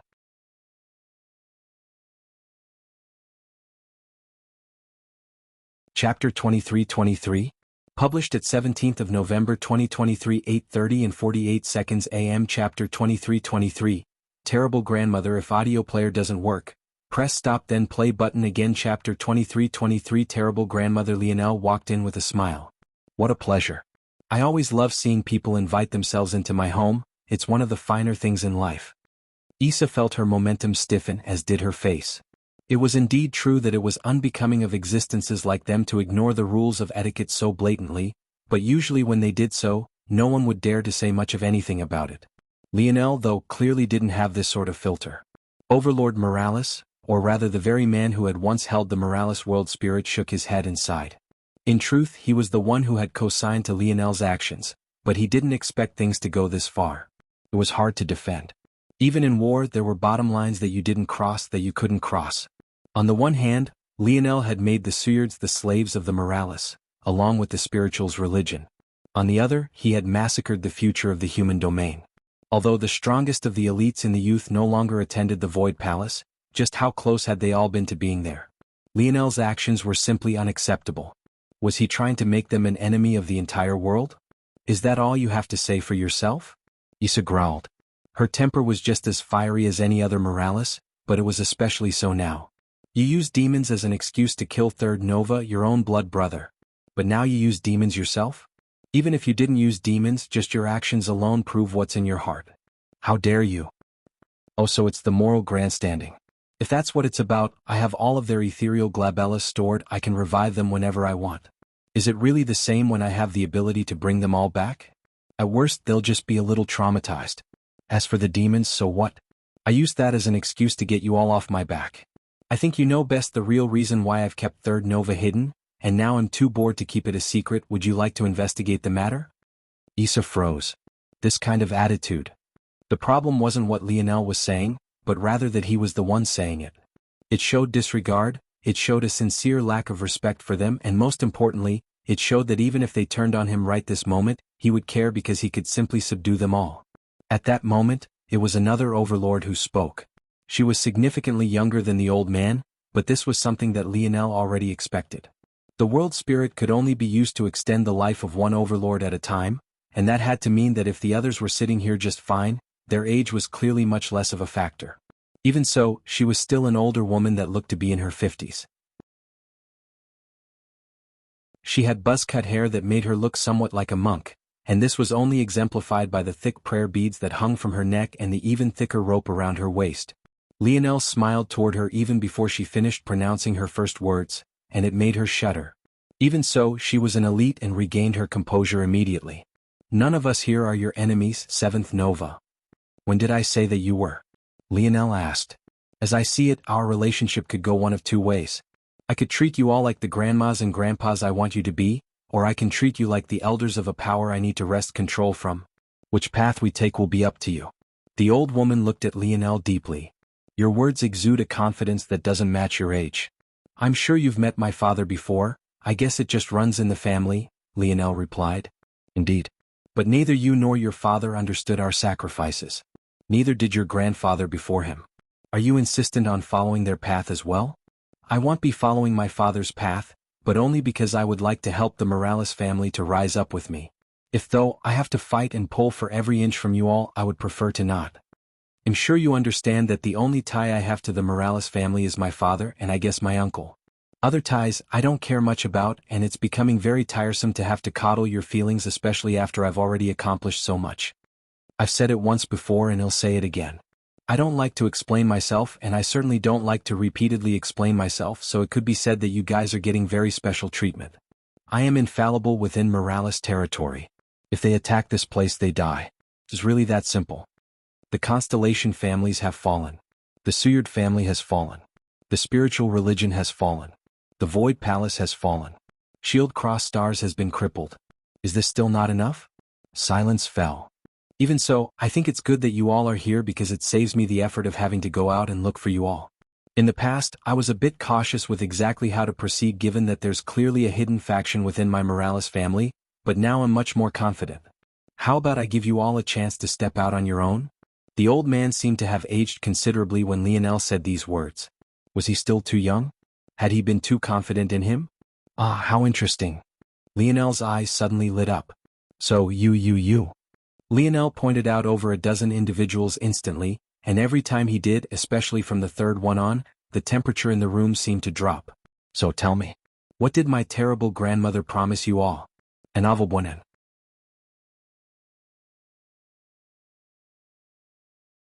Chapter 23-24, published at 17th of November 2023 8:30 and 46 seconds AM. Chapter 23-24. Manipulation. If audio player doesn't work, press stop then play button again. Chapter 23-24. Manipulation. Lionel's smile didn't fade even as he said this. The truth was that the difference between now and the matters of the past was his breakthrough in Dreamforce. With the dream plane, his senses had sharpened considerably. Maybe on a complete world, experts at this level would be more adept at hiding their emotions even in the dream plane, but on this world they were entirely incapable. It made sense in a twisted sort of way. Lionel had already made a guess that the Demoness was responsible for the hidden faction of the Morales. He didn't know why, if there was some larger plan or if she just found it interesting. But what he did know was that wherever she was, it was easier to manipulate the happenings in this place if everyone was as ignorant of the dream plane as possible. They were practically an open book. He couldn't read their minds, but with his intelligence, sifting through their emotions and figuring out exactly what they meant was as easy as breathing. They simply couldn't hide anything from him. He had known that he would be able to expose them so easily, so why should he hide the true extent of his knowledge? Seeing them react like this, he almost felt a childish sort of satisfaction. His rage toward that woman had been buried deep, but it hadn't vanished. Knowing that there were existences here that were her pawns really made him want to do something he knew he would regret. No matter what Lionel did, the truth was that he didn't want to be surrounded by enemies. It was tiresome to have to plot and scheme everything. He missed having Aina by his side. She was a partner he had never felt the need to question, a woman he trusted without hesitation. OVL1 at the very least, he still had his mother. She wasn't here now, but Lionel knew that she was likely not far away. If he really needed her, she would be here. It was just that her presence wasn't necessary because, as he had said, he was undefeatable in Morales territory. Nobody wants to say anything? Lionel shook his head, pulling up a seat between his legs and leaning his chin on its backrest. The old overlord looked toward Lionel deeply. Has he underestimated this boy again? Judging by the reaction, it seemed that he hadn't just picked out these people randomly, but how had he done it? Suddenly, the overlord sensed something familiar and his pupils constricted. That ability, the last time he had seen it used was Velasco. But the difference was that Velasco didn't care enough to do anything about it. Velasco didn't like his mother, but for whatever reason he didn't carry actual hatred for her. Others might not understand this, but Lionel definitely did. Back when Eleanor was nothing more than a vague figure in Lionel's mind, he hadn't thought about her, he hadn't pined for her, he hadn't even cared to meet her. Part of this was because of his own personality, but there was another reason that he never really put into words. His father was his hero, the strongest man he knew, and a mythical figure in his mind. The idea of a woman leaving him wasn't something he even wanted to confront, so he simply didn't. In all likelihood, Velasco was the same. He was willing to give up so much just to take down the man responsible for his father's death. Even if he never said it in so many words, it was clear that Lionel's grandfather's place in his father's heart was the same as his own father in his own. There might be other reasons, but this was the explanation that Lionel vaguely accepted. It probably wasn't something that most would immediately jump to. Your grandmother? The old woman spoke slowly. Oh. Lionel's brow shot up. Now this is much more interesting. You actually don't know. The old woman went by Overlord Gilliana. She was known for her poise and calm, but this situation was making it difficult even on her. I've been wondering for a long time how all this worked, what was your goal, what purpose this all had, so I'll get a few guesses out of the way. The least you guys can do is listen to my thoughts, right? After all, you already invited yourselves into my home. Lionel continued without waiting for their response. A long while ago I ran into two interesting families. Well, three technically, though two are basically attached at the hip. They call themselves the Radix, the Midas, and the Florer families. Each one of them had a lineage factor that was fascinating to me. One of them could breathe life into ores, making them react more like organic matter than inorganic. One of them could eat fire much like we can eat metals, incorporating them into their strength and gaining strength from them. And the final one had an extraordinary amount of vitality that could be applied in all sorts of unique ways. Lionel's palms suddenly flipped over. A chalice, a ball, and a flickering, undying flame. They radiated much weaker auras now than they had in the past, a consequence of passing the lineages to so many. But even so, within the walls of the Morales territory, they seemed to explode with life once more, gaining a second and even third wind. Of course, this was because Lionel had helped them along with the Morales world spirit. All of the ancestors present felt themselves stir, particularly those that Lionel had pointed out. These lineage factors didn't seem to have much to do with our own, but I kept feeling this nagging sensation, a sensation that made me feel as though they were linked, that they might even be one and the same. Lionel shook his head, putting the items away. Now, I know that these weren't really my own thoughts. At the very least, I didn't experience them so boldly, it was at best a kernel of suspicion I had. No, the real reason I was so certain was because someone had manipulated me into believing it was so.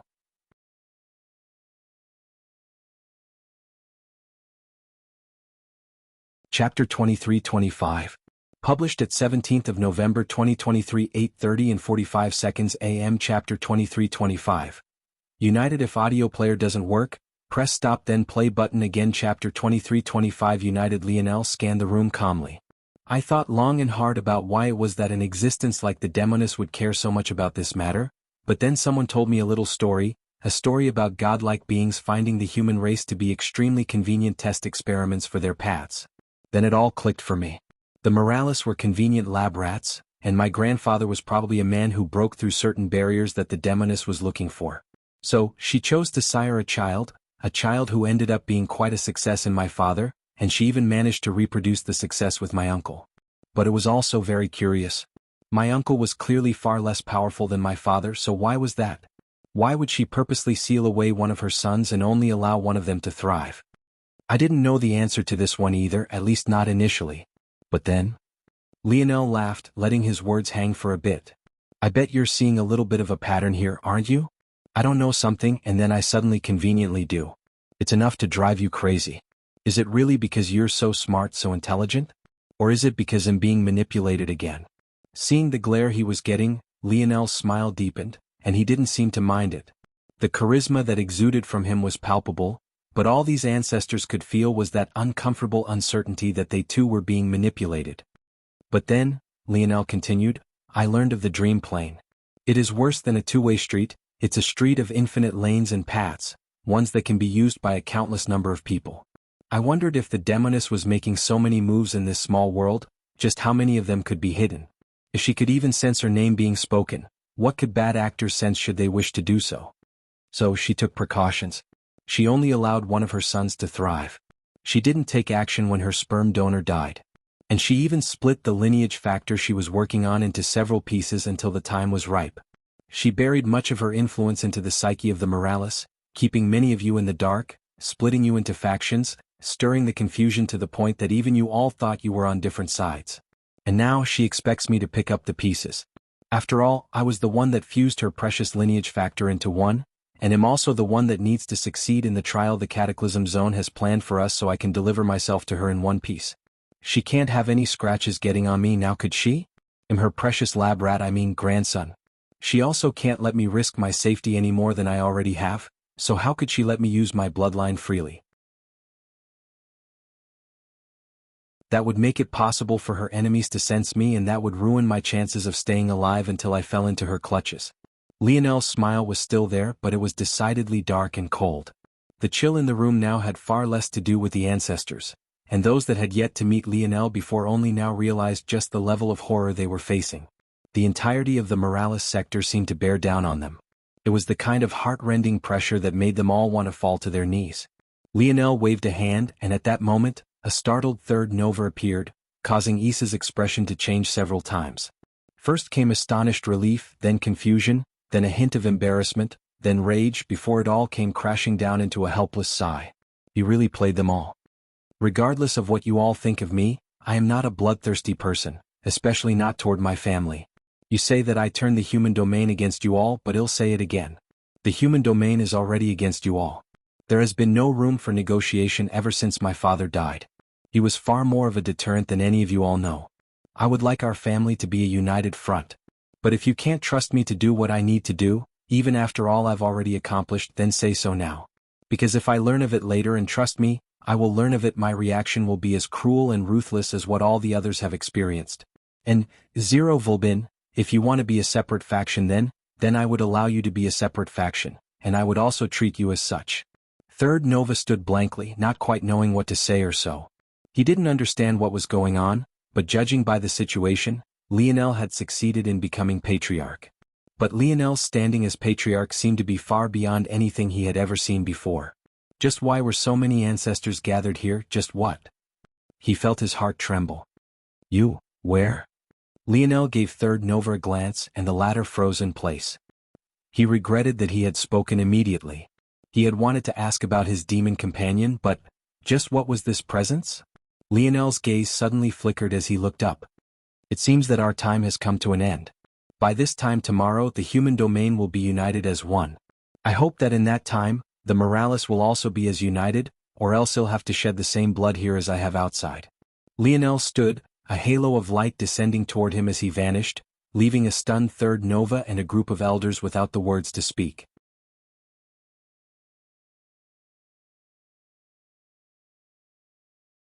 Chapter 23-26. Published at 22nd of November 2023 5:08 and 36 seconds AM. Chapter 23-26. Wrong path. If audio player doesn't work, press stop then play button again. Chapter 23-26. Wrong path. When Lionel walked out of his residence, a shadow of swirling dark energies appeared over his shoulder. Little Blackstar's body was almost a meter long by this point, but he still insisted on acting like he was still an infant. Even so, his antics brought a smile to Lionel's face as he patted the little guy on the head. How about it? Did it help you out? Yep. Lionel smiled. Little Blackstar still couldn't and probably would never be able to speak human language, but that didn't mean that the little guy hadn't matured. Lionel could sense his thoughts becoming more complex, and what he wanted to express was likewise much more complex. The little guy was bragging again, but Lionel knew the truth. Little Blackstar hadn't made much progress at all. Though he had already expected this. Little Blackstar had ignored the corpse of the Shadow Tail and had instead focused on the Void Beast carcass against Lionel's recommendations. The little guy wanted to take a large leap immediately rather than taking one step at a time, as was only natural. It seemed that Aina wasn't the only one consumed by wanting to keep up with Lionel. In the past, if one were comparing talents alone, Little Blackstar had thought that he was even beyond Lionel. After all, those days where they had first met, Little Blackstar had actually almost killed Lionel several times. Of course, the little one hadn't really understood what he was doing back then, but the truth was still the same. If one had to power scale Lionel and Blackstar back then, the latter would have been far superior. Since then, the reverse had become true. What was most amusing about it all was that the way their relationship was formed, Lionel was technically the beast to Blackstar's master. They hadn't formed it normally, and as a result, Blackstar could sense Lionel's state far clearer than the latter could do the reverse. Blackstar watched as Lionel got further and further away every day, and as his thoughts grew more complex, that sort of dissatisfaction he would feel and then lash out toward little Tolly with had become a strong drive to be better instead. It only made it worse that Tolliver had returned with such a great boost to his power as well. Why should he have to take one step at a time when his rival had taken such a large leap immediately? Lionel smiled somewhat bitterly.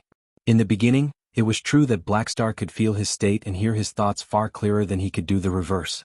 Back then he was so pathetic that he couldn't even stop this troublemaker from turning him into his beast companion. But how could it still be the same now? Blackstar's mind might as well have been an open book to him. Just think about it, Blackstar. You have the bloodline of a void beast within you, and I have a feeling that I was far too hasty back then, forcing you to swallow that kind of strength. You could have very easily died. I'm happy that you did, but I have a feeling that I stalled your progress as a result.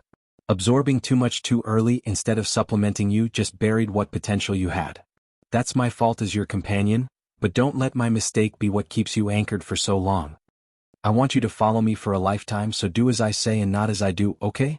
Little Blackstar's large black eyes, reflecting like two beautiful marbles, blinked. His whiskers drooped a bit and his large body seemed to sink into Lionel's shoulder. Yip. Lionel smiled bitterly. From what he had learned in the Void Library, beasts progressed easier than humans, but time worked differently for them as well.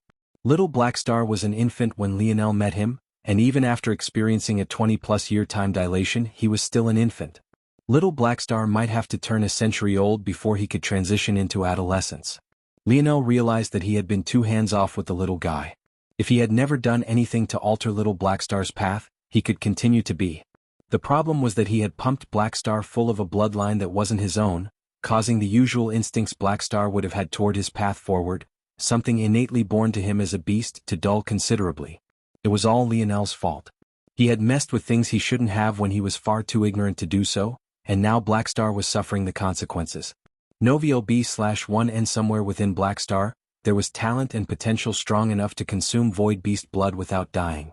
Blackstar needed to take his time building up through the ranks, starting with the Shadow Tail, so that he could understand exactly what the Void Beast bloodline represented. The God Beasts of Destruction had built a perfect step-by-step plan on how to become one of them. The Dark Northern Star lineage factor was that blueprint, and Blackstar had it before him.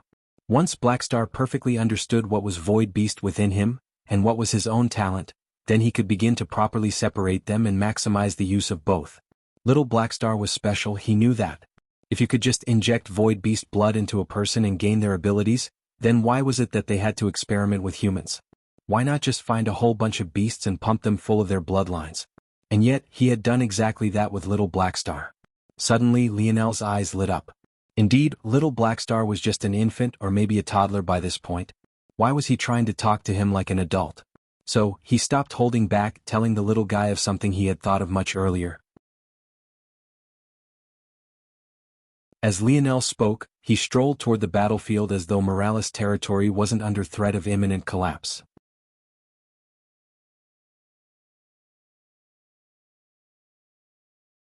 Chapter 23-27, published at 22nd of November 2023 5:08 and 35 seconds AM. Chapter 23-27, today. If audio player doesn't work, press stop then play button again. Chapter 23-27 today. You got it? I'll make you really cool, I promise. Little Blackstar's eyes lit up. When he thought about it, what Lionel said made sense. He had always wanted to change shape like little Tolly. That annoying bastard always got the good stuff. But if he did things like this, he really would have a chance at finally one-upping that guy. He was so excited that he vanished in a swirl of darkness, then came back not even a half-second later to lick Lionel's face on the left, vanished again to lick him from the right, before finally disappearing into the segmented cube. Lionel smiled. What he had told Little Blackstar was based on his speculation, but he felt that it was very close to the truth. The strongest ability of Little Blackstar, one that he had from the very beginning, was his mimicry. While it was true that Lionel had triggered it with a bloodline he had traded from his uncle, that was a bloodline that was within Blackstar from the start. The mimicry bat had only helped Blackstar to trigger it, different from the Void Beast blood that threatened to alter Blackstar's path completely. This was only further proven with the ability that Little Blackstar gained after entering the 7th dimension. Rather than using his ridiculous offensive power, or even using the anarchic force he had gained control of as a defensive barrier, Little Blackstar did something that left Lionel speechless. During the Air Wars, Little Blackstar had used his force to form illusions of great beasts like the dragon Lionel had ridden into battle. Of all the methods of using anarchic force, this was probably the absolute worst, and the Void Beast definitely didn't have an ability like this either. The Void Beast was a god beast of destruction. Why would it have to turn into anything else? And could it even mimic other creatures in the first place, something that was clearly a branch of creation, if it was so obviously on the path of destruction? It didn't make sense, but it was also because of that Lionel was more assured in his assumption of what Little Blackstar's original path was. The Shadow Tail was unironically perfect for Little Blackstar as a result. The amorphous, flexible blobs of darkness, that endless curtain of fog that could be anything become anything. What could be better for Little Blackstar? Of course, Lionel couldn't just explain things so clearly. He had been treating Little Blackstar as an equal from the very beginning, and that hadn't changed. But that had skewed his perception. Little Blackstar was still a child and should be guided as such. So, instead of talking logic, he goaded the little guy a bit. Tolliver and Blackstar had had a rivalry from the very beginning. Rather than using it as a negative and trying to suppress it, he chose to do the opposite. He bet the next time Blackstar came from his seclusion, the little guy would finally show some real improvement. Oh, we're here. Lionel looked up to find death and carnage strewn all around him. But as for how much of that was the Morales, well, zero. Starships of all shapes and sizes lit up the skies not with their lasers, but rather their destruction. Lionel knew what this was, it was just the first wave. Although he had seemed to just be on a light stroll, with the strength of the world spirit, he had already traveled to the edge of Morales territory. There weren't any powerful seventh-dimensional families among their number. These were just the sixth-dimensional families, riled up by the losses of their children and then goaded into action as the vanguard of this attack. The truly powerful ones were still watching on, but they had likely never guessed that things would be like this. This was just the edge of Morales territory, and yet they hadn't even managed to make much headway at all. As for why, that was all too obvious. The suppression of the Morales territory was unlike anything the human domain had faced off against in the past. Sending talents of the sixth dimension here was akin to sending lambs to the slaughter. N/O/V/E1/B1. And not only were they suppressed, but the boost to the Morales themselves was enormous. Even at the worst, many of the Morales fought easily 3 tiers above their strength, which was a watershed in any dimension. Some of the more talented Morales, who could communicate with their constellation on a deeper level, could fight upward of an entire dimension above. To make matters worse, the Morales was only strengthening every day. Usually, just taking over one territory would have a slow process. But combining the slow process of over a dozen territories, 2 of which were on the same level as the Morales, had large cumulative effects. Since the first attack, the Morales world spirit had strengthened by at least 10% already, and the longer this war dragged out, the stronger the effects would be. Though Lionel had no intention of dragging things out. He knew that they would realize that they didn't have much of a choice. After all, if they did nothing as the Morales bided their time and grew stronger, one day they would die anyway. They would come. Once they understood that using these few sixth-dimensional families as cannon fodder would be useless, they would attack. So Lionel thought that he might as well help them out. A gentle light of silvery gold illuminated his emulation spatial force innate node. The light wafted from the back of his neck, growing fiercer and fiercer. He stretched his hands out and countless clones appeared, each one raising 2 hands into the mock form of a bow without one in sight. Even so, the bow force energies of the world began to accumulate even as the clones continued to appear. Thousands, then millions, then billions, then hundreds of billions. If one had a mind as sharp as Lionel, it would be possible to see that he had formed the exact number of clones he needed to match the changing experts of the sixth-dimensional families and organizations. And then he sentenced them all to death. The skies were washed in a blinding golden curtain of arrows and the battlefield fell into silence. This battle, there's no need for any more Morales blood to be shed. I will fight it alone. This battle for the human domain would end today.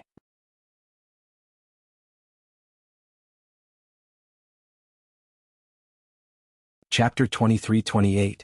Published at 22nd of November 2023 5:08 and 33 seconds AM. Chapter 23-28. He too.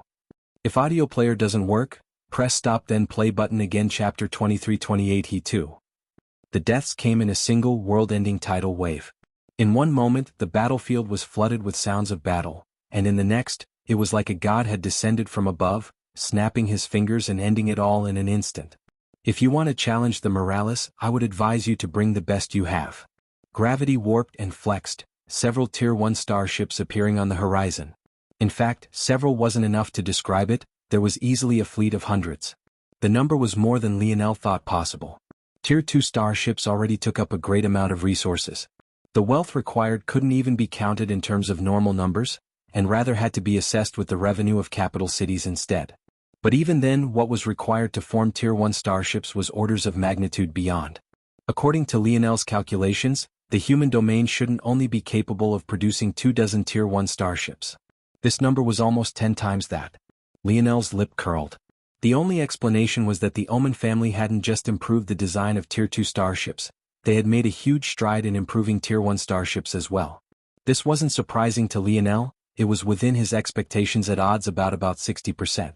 Why would a family like the Omen family waste their best trump card on the air wars unless they had a trump card that was even better?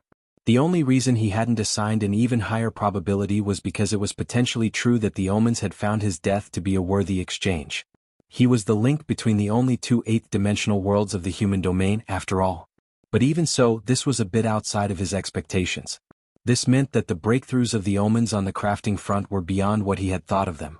He still believed himself to be the best crafter of this incomplete world, but compared to the omens had spent too little time at that level. Just months ago he didn't have the capability of improving the Tier 2 starships like Cynthia had.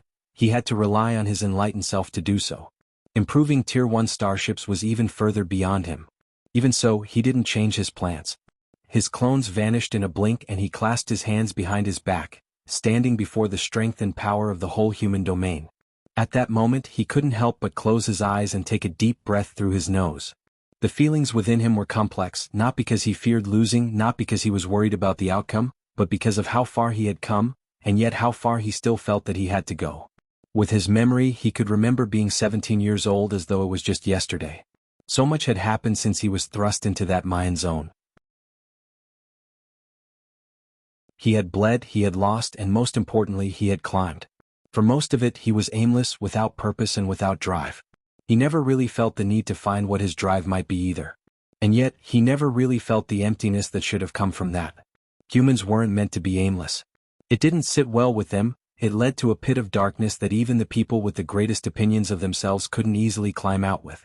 Now that he was finally free of those chains that had bound him for so long, he really wanted to think about it. What drove him? What did he want to get up every day and do? Now that he could truly know what freedom was. He smiled, his eyes still closed. Was little Black Star the only infant here? If he took a step back, his current mental state had probably stagnated at 17 years old, as that was the day Earth left the third dimension and the influence of his future self descended. If he took another step back, even if he never increased his strength, he could easily live for hundreds of years. So how old could he even really be counted as right now? He guessed that maybe he deserved to be a bit aimless right now. No, he wasn't aimless, not in the same sense as before. Instead, he was looking, searching with an open mind and all the potential in the world at his fingertips. He might as well aim high, right? Oh Velben, you never wanted to be a quarterback anyway. Those words echoed in his mind. They had been said by James all those years ago. Indeed, he had never wanted to be a quarterback. All his life, his next step had been chosen by others.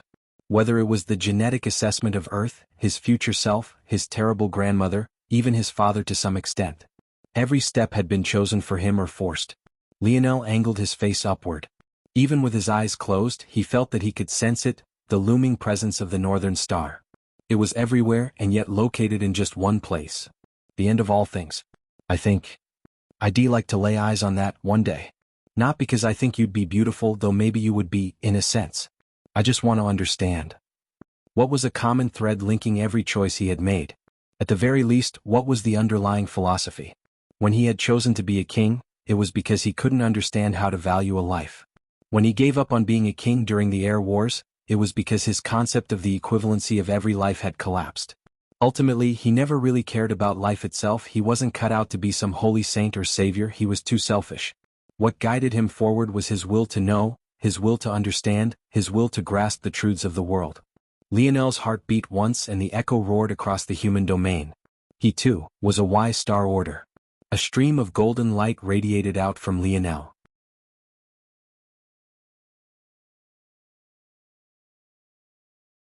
Chapter 23-29. Published at 22nd of November 2023 5:08 and 32 seconds AM. Chapter 23-29. Wise Star Order. If audio player doesn't work, press stop then play button again. Chapter 23-29. Wise Star Order. Lionel felt a level of strength coursing through his veins unlike anything before. This wasn't because he had suddenly gained a large influx of energy. If anything, it was the exact opposite of that. The energy in his body was decidedly less, or rather, the energy that he could sense and feel was, as though greedy and finally feeling that they were being put to proper use, Lionel's cells greedily absorbed light force and star force from all directions, and then in an odd turn of events, it likewise began to swallow large amounts of dark force on top of that. Lionel heard the words Wise Star Order echo in his mind, and he was surprised. He had stated himself to be a Wise Star Order even before he understood the implications. It was as though the title had been buried deep within his soul and had only been waiting for a moment to burst through. And the instant it did, his lineage factors, while remaining the same, somehow also grew leagues more powerful, jumping forward in efficiency by leaps and bounds. He had always felt that his fire force and dream force affinities were beyond all of his other talents, the latter of which was quite a measure beyond even the former. But now, he felt like his light force and star force affinities were making movements of their own, rising up until the point they actually began to match his fire force affinity. Things that he hadn't been able to quite understand in the past suddenly became as open as a book, and soon afterward, his dark force affinity caught up as well. Large swaths of destructive aura exuded from Lionel as he made a breakthrough in his Scarlet Star Force with a mere thought. In that instant, it stepped a half-foot into the impetus state. His Fire Force affinity had always been nigh impossible to match by most he came across, but ultimately Scarlet Star Force was formed of 3 legs, not just one. There was Fire Force, Star Force and Light Force. And now, with the power of all 3 gently bobbing in his hands, the complex runes he hadn't been able to see through took shape in his mind as clearly as if he had drawn them himself. At the same time, a memory within himself unlocked and he recalled. Ah, yes, this was a feeling he had felt before, or rather, a feeling that his enlightened self had felt. It was no wonder he was able to become a starry-tailed fox back then so easily, it was no wonder he had been able to draw all of those runes on his innate node, it was no wonder. His enlightened self had already felt what it meant to be a wise star order, what it meant to cross that final barrier and become the man the god-beasts of creation had bestowed the right of bookkeeping to. It was then that Lionel also came to understand something else. When he first began his journey, he thought that his insane dream force affinity came from his ability index. When he learned of his so-called grandmother, he believed that it came from her bloodline instead. But now he understood the true root. His dream force affinity, his greatest reliance and an affinity he couldn't properly scale even if he wanted to, an affinity that even the god races would likely be unable to scale, wasn't a product of just one series of factors at all. Rather, it was a combination of everything. His ability index, his bloodlines, his title, and likely the result of his future self reaching such an unprecedented level of control in the dream plane that he came to benefit from it. He was an anomaly, a series of coincidences brought to a head in a single body, a race of sovereign demons, the experiments of the god-beast, and the natural inborn talent of an ability index that could be summarized in a single word: control. The Morales territory rumbled and began to change. At that moment, in the core of the planet Lionel stood upon, large waves of dream force began to take shape, taking hold of the large sums of force, bending them and then beginning to mold them into a force art that any expert would recognize quite clearly. The protective formation of the spiritual's religion. The planet rumbled as dust particles began to flutter wildly, dust particles that were none other than the solidified manifestation of force. An O/V/E//LB/1. And Lionel punched out a single time and the world froze. A hole the size of a planet was torn through a Tier 1 starship. The strength of the fist traveled across a distance that could be measured only in light years, and yet it didn't lose its strength in the slightest. Lionel, who had been patiently waiting for his enemies to get into range, no longer needed to. Or, rather, his range had increased to the point that everything else was superfluous. They had already entered his domain. He punched out again and then again. Every time he did so, the hearts of the Morales below would feel as though they were being crushed, and yet the excitement in their eyes was palpable. When Lionel said that he would fight alone, they had hesitated, they had been wary of what this would truly mean. Was their patriarch overestimating himself a bit too much? But their questions were answered instantaneously. It was far too far to hear anything, and they couldn't even feel the deaths of the families that had been their competition for millennia.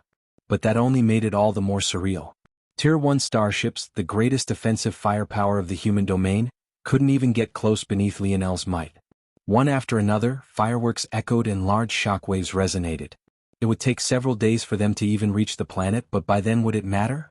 What could get beyond Lionel's formation?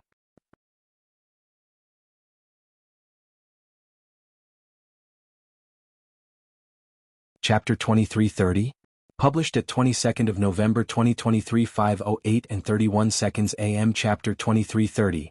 Destroyed. If audio player doesn't work, press stop then play button again. Chapter 2330. Destroyed. The final sight of many was nothing more than a blinding flash of light.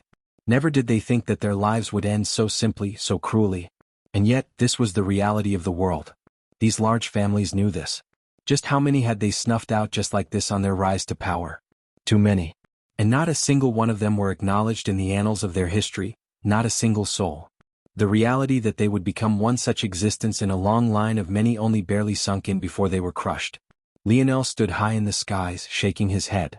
He had been looking forward to this battle, but the moment he had heard that voice in his head, he knew that it was a waste of time to have cared so much. The truth was that in Morales territory he was indeed invincible. However, it was all relative. After he gained access to the dream plane, his ability to control the world spirit of the Morales and their constellation had reached an entirely new level, and the him of then could defeat the him of before without even breaking a sweat. Once he sensed that he was a wise star order, though the largest changes weren't to his affinities at all, or even his lineage factors for that matter. Rather, it was to his mind. The cells that had most greedily swallowed the surrounding dark light and star force were the neurons of his brain. In truth, by this point in his advancement, Lionel had already begun to stray away from what his body alone could provide him, at least when it came to matters of his mind. He found it much more important to strengthen his dream force and increase his intelligence that way, than to think about the pathways of his physical brain. But it seemed that he had underestimated the use of the body a bit too much. There was clearly much he still had to learn. If he thought about it, though, this made perfect sense. Why was it that separating the soul from the body was so important if the body didn't also play a great and important role? The unfortunate part, though, was that he didn't get his battle. While his dream force hadn't improved with the sudden superpowering of his mind, his efficiency in its use had skyrocketed. As a result, he was able to fully copy the formation of the spirituals in an instant, then use the Morales world spirit to amplify its function. Like that, he was able to launch an attack that surpassed the bounds of their current solar system and crushed the Tier 1 starships in its wake. He had an inkling of what these families wanted to do. They were likely biding their time, being cautious. They probably had several more waves of warriors to send forward just to probe the situation. Lionel also didn't believe that these families would go down without a fight. He was about as strong as his father before Velasco broke into the ninth dimension back then, or at least the power his father had displayed. From Lionel's understanding, it was likely that his father had maybe used 1% or 2% of his strength while at the pinnacle of the eighth dimension. He probably had the strength to kill King without breaking into the ninth dimension. The reason his father had been forced to break through, and thus withstood the backlash as a result, was because his attack needed to make it through a restriction of worlds and still be strong enough to kill King on the other side. This aside, Lionel believed that he was at least as powerful as what his father had displayed in the eighth dimension with the support of the Morales territory, bolstered by his King's might lineage factor, the world spirit, and their constellation. At least this was true before he became a wise star order. The power his father had displayed back then was powerful but not infallible. It could easily crush overlords and deal with a few Tier 2 starships, but it couldn't easily deal with Tier 1 starships.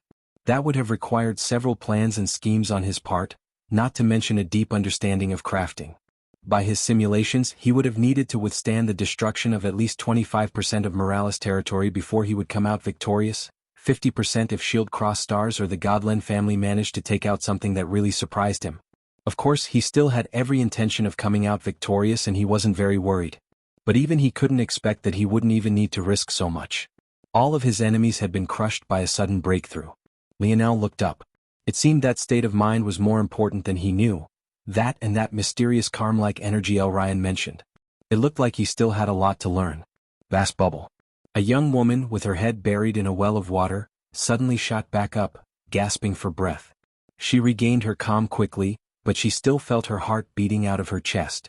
She had only been in the water for what must have been a split second of a split second in this world, but she had experienced many months, and the result made her feel completely drained as though she had truly experienced the entire time underwater.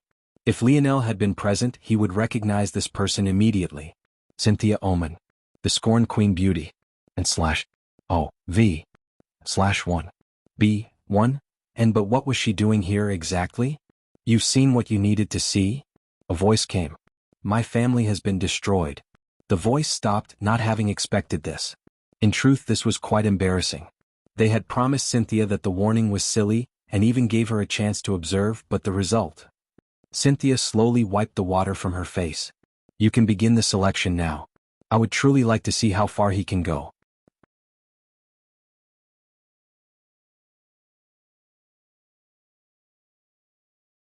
Chapter 23:31. Published at 22nd of November 2023 5:08 and 30 seconds AM Chapter 2331.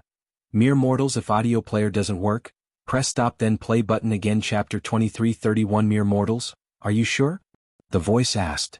I doubt that everyone in your family has perished. They will be swept up in this matter as well, especially those of the junior generation. I can allow you some time to return and handle what you must. No, Cynthia said quite curtly. She couldn't return, there would be no point. So long as Lionel had the support of the Morales territory, she would be sending herself to death. With the experts of the various territories mostly dead, there was nothing that could be done to change the situation, and she wasn't yet strong enough to cover the skies with a hand. On top of that, the smaller the population of experts, the faster the territories that Lionel had conquered would be assimilated. Just in this brief conversation, several months would have passed. If she took the time to send herself in, it might even be years. By that point, Lionel would be even stronger than he was now, and he might have already conquered the entire incomplete world. If that happened, she wouldn't just be sending herself to death, she was sending herself in to be absolutely humiliated. She had already experienced that once, she would not experience it again. Your family will be unlikely to be treated well, the voice continued, trying just one last time. N-O-5/E-LB. And in truth they felt quite bad.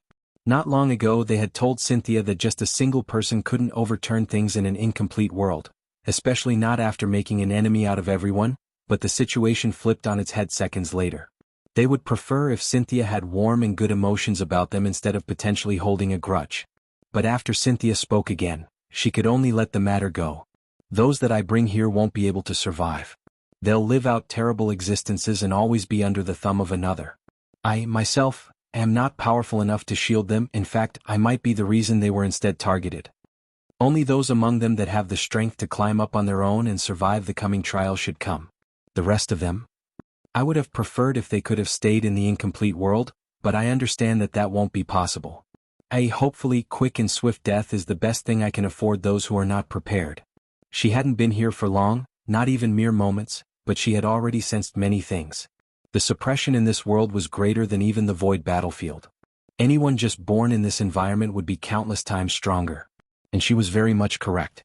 When Lionel first entered the vast bubble, he hadn't even been able to defeat those that lived in the outskirts in tribes and small clans. Any one of those people, if placed in the Void Palace, would be guaranteed to become a domain-ranked disciple. Cynthia's words were cruel, but they were the harsh reality. While you do that, though, Cynthia suddenly said when the voice thought she was finished. This should be the cataclysm zone that the youths of my world were sent to, correct? In that case you should have some information on him, no? Can I have that?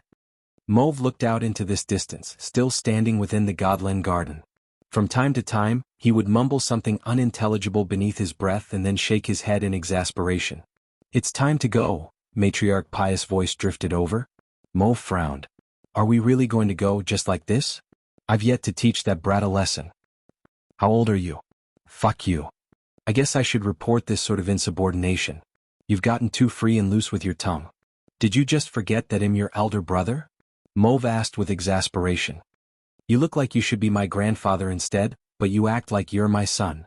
Mauve ran a hand down his face. This is what I get for volunteering to come to this godforsaken, time-dilated shithole. I would have volunteered myself if I knew you would waste our efforts like this. Come, there's no time to lose. Not every plan can go perfectly, and it's time that we return. You'll have your chance to get back at the child. After all, without us, even if he does defy all odds and places first among all these incomplete worlds, how will he survive? The Dream Pavilion and the cult have lost quite heavily at his hands. They won't let him survive without a heavy price. Mauve's eyes lit up when he heard this. Indeed, there would be a chance after all. He barely stopped himself from rubbing his hands together when he thought about Lionel being forced to ask for his help. Well, it wouldn't be his help but rather the help of the Godland family. But that was just semantics. Lionel shook his head. Maybe he had been a bit anxious. Those Tier 1 materials could have been useful. Well, it was fine even if everything else was destroyed so long as their fusion cores were still fine. With them, he would be able to do everything he needed to. And that he did. Lionel didn't know exactly what was coming, but his goal stayed the same. Once he finished consolidating matters in the human domain, he would march on to the other domains. What he didn't know was that he wouldn't even get the chance. Not even a day later, Lionel received a message. To his shock, it was actually from his grandfather, Emperor Fox. Lionel had been avoiding the topic of Earth for a while now. On one hand, he wanted to unify the human domain, but on the other, he didn't know if his grandfather would just hand Earth to him, and he also didn't know how he felt about waging war against his own kin. When he entered the Ascension Empire's palace for the first time in a long while, he found his grandfather waiting. However, he didn't even get a chance to speak before the whole dimensional verse rumbled as though it might split at the seams. Prepare for combat, mere mortals. Fight for a chance to serve the gods. A voice blanketed reality itself, seeping into their very pores.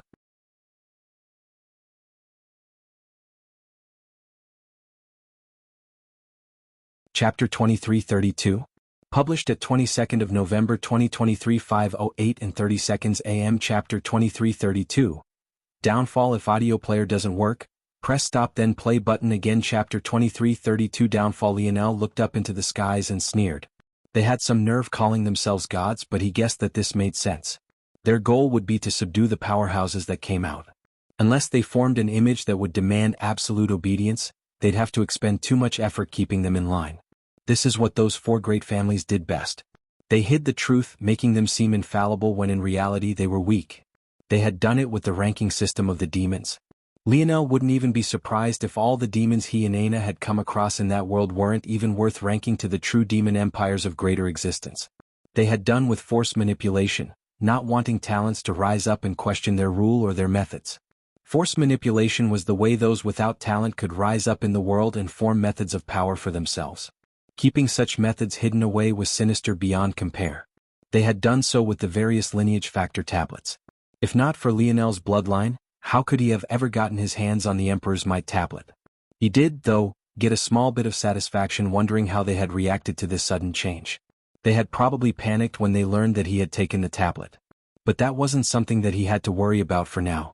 He knew how shameless those four great families could be, and he understood their methods quite well. It was probably because of their methods that they were in this situation to begin with. If they hadn't suppressed their populations for so long and with such great effort, would they need to rely on the breakthroughs of geniuses of incomplete worlds to help them out of their predicaments? But those fools probably didn't even see the error of their ways, and if they managed to survive this, they probably never would. So, old man, you've finally decided to call and explain things to me? Emperor Fox looked down from the skies, his expression just the same as always. His eyes carried a hint of a confident smile, and he seemed unbothered by any and all things. Old man? What an endearing term. So you don't want to kill me? These words didn't seem like they were exchanged between a grandson and grandfather at all, but since when was the relationship between these two anything like the norm? Kill you? I thought about it. But then I learned some things. So you know I could shatter your existence with a flick of my finger. It's good that you do. Lionel chuckled. Even if I knew that, it wouldn't matter. If I had the intent to kill you, I'd find a way. Maybe or maybe not. You're not the only intelligent being in all of existence. Don't mistake these rabble you've been playing around with and anyone worthy of your attention. That Cynthia character is passable, and yet she was already able to put you in quite a bad situation, don't you think? Lionel's brows raised before they relaxed. So it was her? Mother should have killed her already. She's needlessly, needy. Emperor Fox broke into an uproarious laughter. She did die. Unfortunately for you, she was revived. N/0 Velbin. Lionel didn't seem too surprised by this. If he could resurrect seventh-dimensional existences of this world with impunity, then he was sure that someone could do the same with someone of the eighth, especially if a golden version of his silver tablet existed. Emperor Fox, though, shook his head. I'm afraid that you've misunderstood. Her resurrection wasn't at the hands of anyone. She simply returned because existence willed it.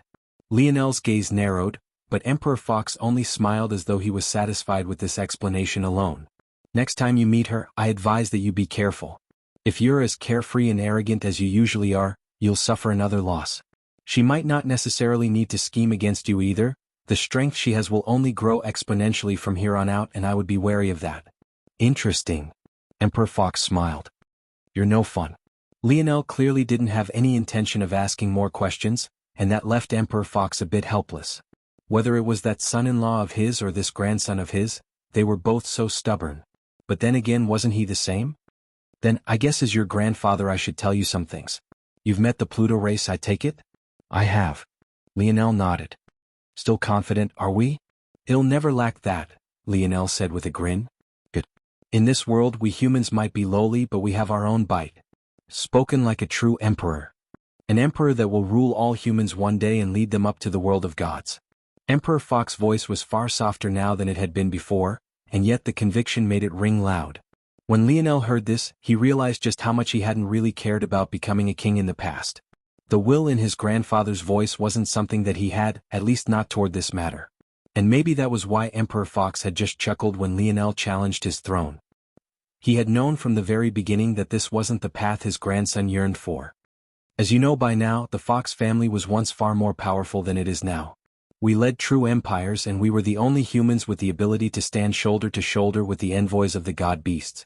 Unfortunately, we fell, and it wasn't because of the attacks of other races like you may or may not have guessed. Our downfall was far more sinister than that, as we fell to none other than our own kind. Feeling that the Fox were too powerful after the fall of the envoys, and that our existence would antagonize that of the other races too much, leading to the downfall of the human race.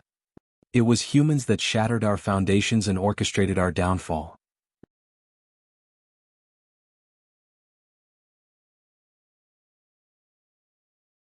Chapter 2333, published at 22nd of November 2023 5:08 and 29 seconds AM. Chapter 2333. His fate. If audio player doesn't work, press stop then play button again. Chapter 2333. His fate. Lionel's eyes narrowed when he heard this. The implication wasn't far off from his assumptions, but it also wasn't that close either. After hearing about humans and some of the politics that decided things in wider existence, Lionel had always somewhat assumed that the Fox had fallen due to the combined efforts of other races. That might still be the case now, but it seemed that their part was more subtle and covert. But this also meant something else. Humans, at least the humans of back then, even without the envoys of the god beasts, weren't complete pushovers either.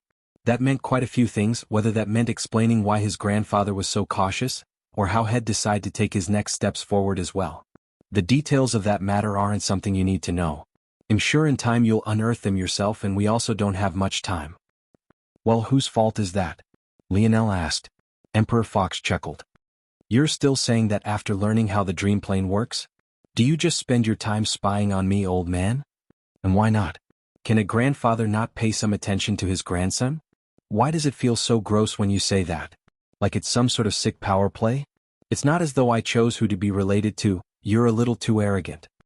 Emperor Fox got a good laugh out of that. This grandson of his was indeed a little too sharp. It was a bit like that, though he doubted the current Lionel would understand why fully. That aside, I'm sure you understand that there's some things that are better kept to yourself, and there's also some things that you can't mention without alerting those who have the greatest karmic ties to the matter. If not for you making a sudden breakthrough in your dream force, I would have allowed you to leave here steeped in ignorance. But even if you have taken that step, it doesn't make you infallible. I still have to be cautious with what I can and cannot say. Lionel nodded slowly, understanding. He had already understood this, of course. But this grandfather of his loved his power plays. Since he realized that Lionel wouldn't go out of his way to ask questions of him, he instead made the decision to explain things clearly instead. It was a bit amusing actually, because this was exactly how L. Ryan had reacted as well. Was his demeanor really that annoying? What I can tell you is that the human race of wider existence is separated into three main powers currently, all three of which you have met. Though soon enough it will likely be just two, as your father has cost one of them a devastating loss. Those three powers are the cult, the Godlands, and the Dream Pavilion. Lionel's gaze narrowed. The Godlands and the Dream Pavilion weren't too much of a surprise. It was more of a surprise that the four great families weren't among the listed, as it had seemed that the Dream Pavilion was beneath the four great families in the Cataclysm Zone. But beyond that, the cult was the most surprising. Wasn't one of its founders a demon? And wasn't another one born in an incomplete world? How was this one of the pillar powers of the human race? It didn't make any sense. Also, how did Shield Cross Stars relate to all of this? Were they just the outward face of the Three-Finger Cult after all? But his grandfather didn't say anything. It seemed that these details were among the few that he couldn't go into too deeply. That made sense. In the past, before he transformed his dream force and entered the impetus state, Lionel couldn't even think about the demoness without sensing her eyes drift toward him. Of course, just the fact he could sense a hint of her attention to begin with went to show just how amazing his dream force affinity was, but it was still uncomfortable, feeling as though someone could take a look into your mind whenever they wanted. This aside, if they started talking about these details in earnest, Lionel wasn't yet strong enough to stave it off entirely. I cannot give you more details than this. The four great families are not to be trusted. The Dream Pavilion will never be as fragile as they seem. The Godlands are the most aligned with goals that you might describe as the greater good. The cult can be used, and your best chance at survival is the Dream Pavilion. Lionel blinked when he heard all of this. It felt like his grandfather was talking absolute nonsense. The four great families weren't to be trusted? Well, wasn't that obvious? It wasn't like he would come to them with hat in hand hopping for some handouts. If for no other reason than Aina, at the very least, the Brazinger family couldn't be allowed to continue to exist. The Dream Pavilion isn't fragile seemed like another obvious one. The Godlands were good? The cult could be used was another head-scratcher, and on top of that, if the Godlands were good, then why was his best chance for survival the Dream Pavilion instead? Hadn't King been the head of the Dream Pavilion? Shouldn't they be his greatest enemies? Wait, how did he know that? Lionel's pupils constricted. This matter was far more complicated than he knew, and Fox was clearly driving that home. What will happen to this incomplete world? Lionel finally asked a question. I will be taking it with me. And you aren't asking me to go with you because? You're an annoyance. Lionel's lip twitched. He knew that this wasn't the real answer, but shouldn't this old man be a bit more mature in this situation? Unbelievable. And O/V/E/L/B-N, I will be taking your grandmother and your mother with me. Lionel looked up and met his grandfather's eyes, then eventually nodded. He doubted his mother would be very happy about it, but he also doubted that she would get much of a choice in the matter too. He much preferred things to be like this. Your cousin, however, will be with you. Whether he lives or dies will be decided by his fate.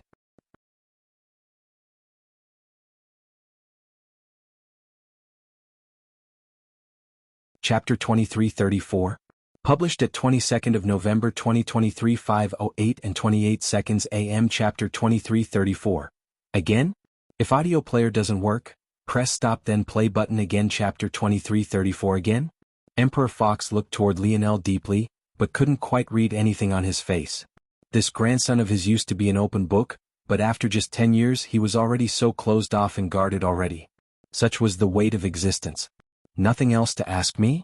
Lionel's lips curled. There's not much to say. My Gramps is a useless schmuck who can't even allow me the leisure of being a useless second-generation nouveau riche brat. I hope you feel ashamed. Emperor Fox was speechless for a moment before he burst into a fit of laughter. Look at this guy having the time of his life. Lionel shook his head. At least give me some treasures. What treasures could you possibly need? The Emperor's might lineage is already with you. That's already the most valuable thing I can give you. If you're cheap, just say so. Were you trying to fool? You're not going to con me out of my wealth, brat. If a man can't make his own way, what worth does he have? You know, that's not very progressive of you to say and quite sexist. If you had your balls snipped, just say that. Lionel didn't even know what to say to that. Wasn't this supposed to be a dignified emperor? Now he was talking about his grandson's balls? But Emperor Fox didn't seem to care as he stood his feet. His aura was quite imposing, and it was almost too easy for Lionel to forget, most because he didn't feel any of its pressure. He had no doubt that his grandfather was quite powerful, at the very least powerful enough to set out what he meant to do. By extension, Emperor Fox probably wanted him to go to the Dream Pavilion because it would help the old man in whatever endeavor he was trying to accomplish. Lionel still didn't know much about this grandfather of his, but he felt that he understood his personality well enough. He was a ruthless man, one with drive and purpose. There was nothing that could shake his resolve, even that was his very own family. In fact, Lionel had no real certainty, but he was fairly certain that even getting married and having children was no more than a means to an end for Emperor Fox. As for whether that meant his grandfather was an enemy or not, Lionel didn't really know. At the very least, for now, he wasn't. Lionel looked away from his grandfather and toward the tall ceilings of the palace. He guessed that he wanted to see more of the world, and while he was at it, he would conveniently destroy all those that had forced the hand of his father. The Dream Pavilion was the best chance of him surviving? So what? King might be dead, but he didn't believe for a moment that he was the only one responsible. The Godlands were on the side of good? So what? who knew what they had done for the greater good, how many sacrifices they had allowed, how many good people they had allowed to fall, all for the sake of their own visions. The four great families weren't to be trusted? Good enough, he would just make it so that no one could make that mistake again. As for the cult, that grandmother of his would get what was coming to her. It might not be in a year, it might not even be in 10 or 100, but one day he would look down with that same sick, twisted smile as she watched her efforts be wasted. Lionel looked back down to find that his grandfather was standing right before him, barely 2 feet. He realized that his grandfather was actually quite tall, an inch taller than even himself, who was already 69-inch, and yet he didn't emit that sort of perception until it was too late. A finger tapped Lionel's forehead before he could react, and a bomb seemed to go off within him. His mind went entirely blank. When Lionel regained his senses, he found himself standing in a bubble. Outside the bubble, there was nothing but a vast blackness until there wasn't. One after another, more bubbles began to appear, each one with a different person within. What the hell happened? Lionel felt that he had lost several hours of time. His ability index was sharp, and his comprehension of his body was great. Just by checking the energy levels of his cells, he could tell how long he had been unconscious. It was more than half a day. As for where he was, he thought he had a pretty good guess as well. This place was the selection. The event had begun already, and he didn't even have time to properly prepare. He looked down at himself, and he was wearing the same clothing. His finger still had anesthesia on it, at least, which was the first sign of good news. But even so, just what had happened? What did that old man do to him? Him? Lionel's body timer clicked again. This time it wasn't that the time was too long, but rather the exact opposite. How had he gone through so many thoughts and scenarios in such a short time? His speed of thought was almost 3 times faster than he remembered it being. Inside his body, he even felt like there was another realm within. Inside, there was a man in a lack of blood, surrounded by broken chains. And yet, he was moving at all. What the he? Lionel's thoughts were cut off again as his bubble began to move with lightning quickness, rushing through the bounds of reality alongside the others near him until they all suddenly popped at once and they were flung through the stars. Is it that? Lionel thought. Aina had mentioned his father had a seal of sorts on his mind. Had his grandfather lifted it? Or was it something else? Shit. Oviob, and Lionel found himself tumbling through the skies, but worse than that, looking down at himself, he was truly at a loss for words as those that fell from the popped bubbles alongside him suddenly began to charge up their attacks. Why was he in the 5th dimension again?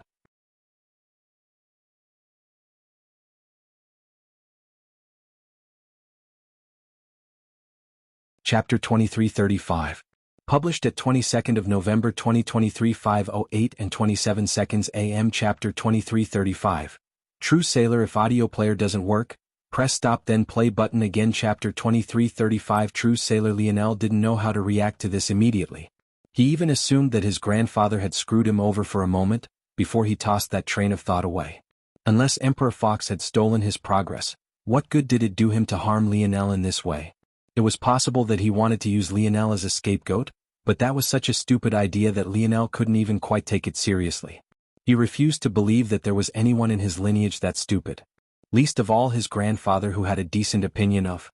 Plus, even with his original power, even he wouldn't say with 100% certainty that this selection event would be a breeze. He had met those geniuses of the other incomplete worlds during his spear domain trial, and they were all so powerful even though they couldn't use their various race-related abilities. And those were just the spear domain geniuses. What about the other domain ring geniuses? Or what about the geniuses that didn't rely on the domain rings at all?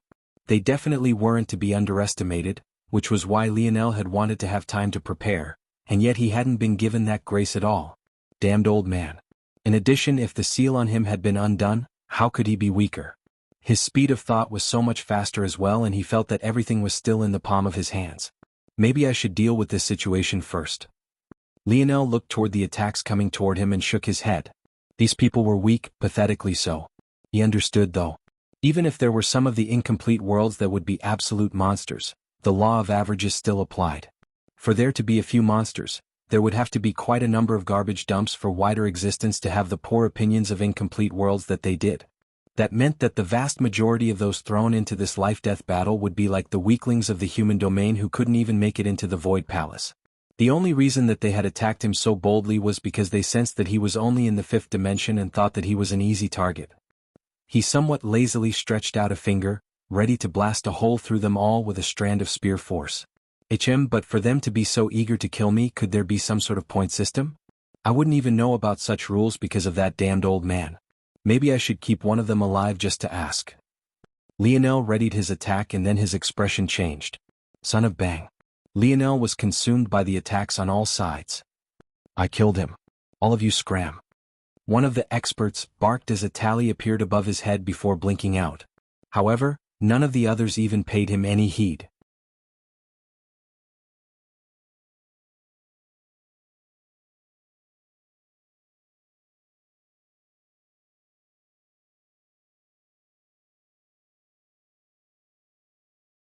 He remembered Y-Star Order complaining in the past about how he wished he hadn't entered the 7th dimension so soon, and somehow Lionel got the ability to return to the 5th. However, having the chance to return most definitely wouldn't come without a price, and his sacrifice was likely much of the foundation that he had built up until now. The only things that remained by his side seemed to be his Northern Star lineage factors and his Spear Domain lineage factor, or rather, the Spear aspects of his now fused Morales lineage factor, but it was still a depressing sight to behold. The youths around Lionel didn't know what to say. They didn't know how or when he had grabbed one of them to be a scapegoat for their attack, and that left the smarter ones among them on edge, but if everyone was smart, no one would be. Seeing that there was a corpse with energies to absorb and a second injured fifth-dimensional existence that could be seen as an easy kill, at least half the group rushed forward, the other half frowning as they chose to observe the situation for longer. Lionel didn't seem to see them at all as he continued to curse, his unhappiness clear and obvious on his face. The stupid among them even thought that he was only reacting to his imminent death. But just when the horned young man reached him, grabbing for his head to shatter him at once, Lionel's body crumbled into countless motes of light, causing the youth to swing at air. He only had time to frown before his eyes opened wide as the world began to spin around him. Why was the world spinning? And why was he looking at his headless corpse? Lionel flickered with his every step. His power was weaker, but his skill was impossibly far beyond these people. Even if he couldn't use his spear force, the comprehension of the spear that he had achieved just by raising it to the level he had made him akin to a spear master amidst a flock of toddlers. At the same time, even if he couldn't use his body as a conduit for his force, did he not still have his mage core? And did he not also still have his mind and his ability index? These people might as well have been moving through quicksand, their movements so slow and easy to track that Lionel could think of dozens of ways to kill them before they landed even a single strike. When he finally lowered his spear, not even 3 seconds had passed and yet a forest of headless corpses stood before him before slowly tumbling to the ground. The world seemed to fall into silence, the only noise the sound of Lionel's curses. I swear to God, old man, don't let me find you. The instant he said this, he flickered again, appearing amidst those that hadn't moved. They tried to run, but what good was it? The pink-eyed girl closed her eyes, seemingly having accepted her fate when she felt something ice-cold press against her neck.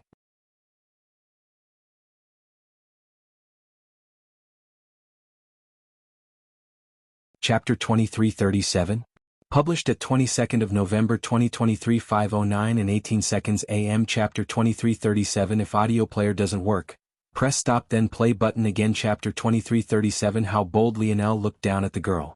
Even in his enraged state, he had noticed the actions of this young woman before. His connection to the dream plane had been cut off in this place, but he could still read people's intentions with far sharper intent than most could. Knowing this, he targeted this woman because she seemed smart. She would likely know about the stuff he had missed out on. Open your eyes. The pink-eyed young woman trembled and bit her tongue. But after a moment she opened them, a hint of resolution within. She was indeed sharp. Among those that Lionel had killed, there were 2 women who were conventionally more attractive than she was. If Lionel wanted to do that kind of thing, she wouldn't have been his first choice. He didn't seem like the type to use women in that way. He would sooner kill them so that they wouldn't be a burden. Though it was possible he found her to be a bit exotic due to her oddly colored eyes, this was a small percentage chance that she didn't place more than a 3 or so percentage chance upon. There was another important matter as well. The way Lionel fought, the look in his eyes when he swung his spear, it was all precise, cold and calculating. He probably had a sensory type ability index much like her own, and as such, he probably felt that she was useful to him for something. But it was odd. It didn't make sense for Lionel to need another sensory ability if he had one of her own, but judging by that old man he was cursing, maybe he hadn't come here of his own will, and as such, didn't know the rules? Lionel hadn't made any attempt to absorb the energies around him, so that made sense. He suddenly smiled. You're clever. Good, I don't want to waste my time talking too much. Tell me the rules of this place, don't hold anything back or else he'll know. If you satisfy me, I don't mind letting you go. Yes, she nodded quickly, only stopping after she realized Lionel's spear was still pressed to her neck and she had nearly cut herself. It seemed that even she was a bit flustered in the face of death. Right. She adjusted her mental state. This selection of the gods seems to be divided into rounds. They haven't told us what the next rounds entail, but this one is a point-based system and it also seems to be an opportunity. You get points by killing those around you, and everyone is worth the same amount of points aside from the seeded participants. Killing a seed participant doesn't net you points, but it nets you their position as a selected seed. In addition, when you kill those around you, you gain a chance to absorb their energies as well. These energies will be a combination of insights and raw strength. It can be either used to push your tiers upward, or you can gain insights on a force that your enemy understands better than yourself. Lionel's gaze narrowed. Was that possible? He didn't believe it for a second. If the likes of Elryan didn't dare to have more than one innate node, which was essentially a hack toward comprehension, how could you just take insights from others? In fact, Elryan had implied that it was bad even to create innate nodes yourself. The gods clearly had a method of forming innate nodes naturally, but they advised against doing so. And on the ladder of trouble, stealing an innate node was even worse, making your future path even more difficult. Lionel didn't believe that the likes of the vast bubble had a method to circumvent these problems.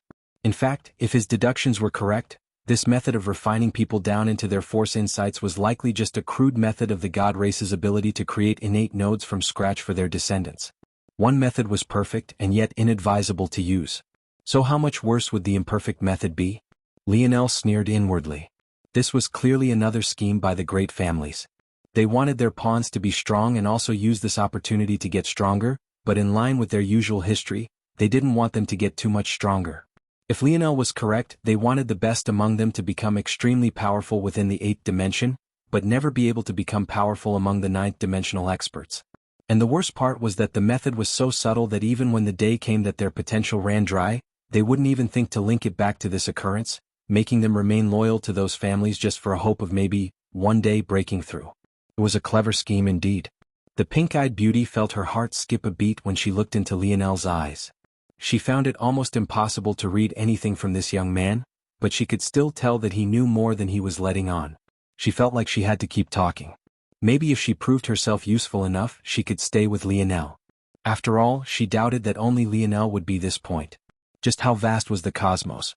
How could she just so happen to stumble onto the only monster participating? Lionel didn't even seem to be a seeded participant. How much more powerful were they? The seeded participants, if you don't know, are the existences that have the backing of their entire world. They were unanimously nominated by their people to lead their batch. You likely don't have a seed participant because one of the benefits of being a seeded participant is spawning with the selected geniuses of your world. In addition, you'll always be able to sense your seeded participant no matter where you go, so you can go off to look for opportunities and always meet back together. Lionel raised his eyebrow. Oh, so is that what that feeling was? Lionel chuckled inwardly. The dimensional verse had chosen a seeded participant? And it actually wasn't him? How bold of them. The pink-eyed young woman looked toward Lionel with confusion. What he said didn't make sense. How could Lionel sense a seeded participant, and yet not have spawned with them?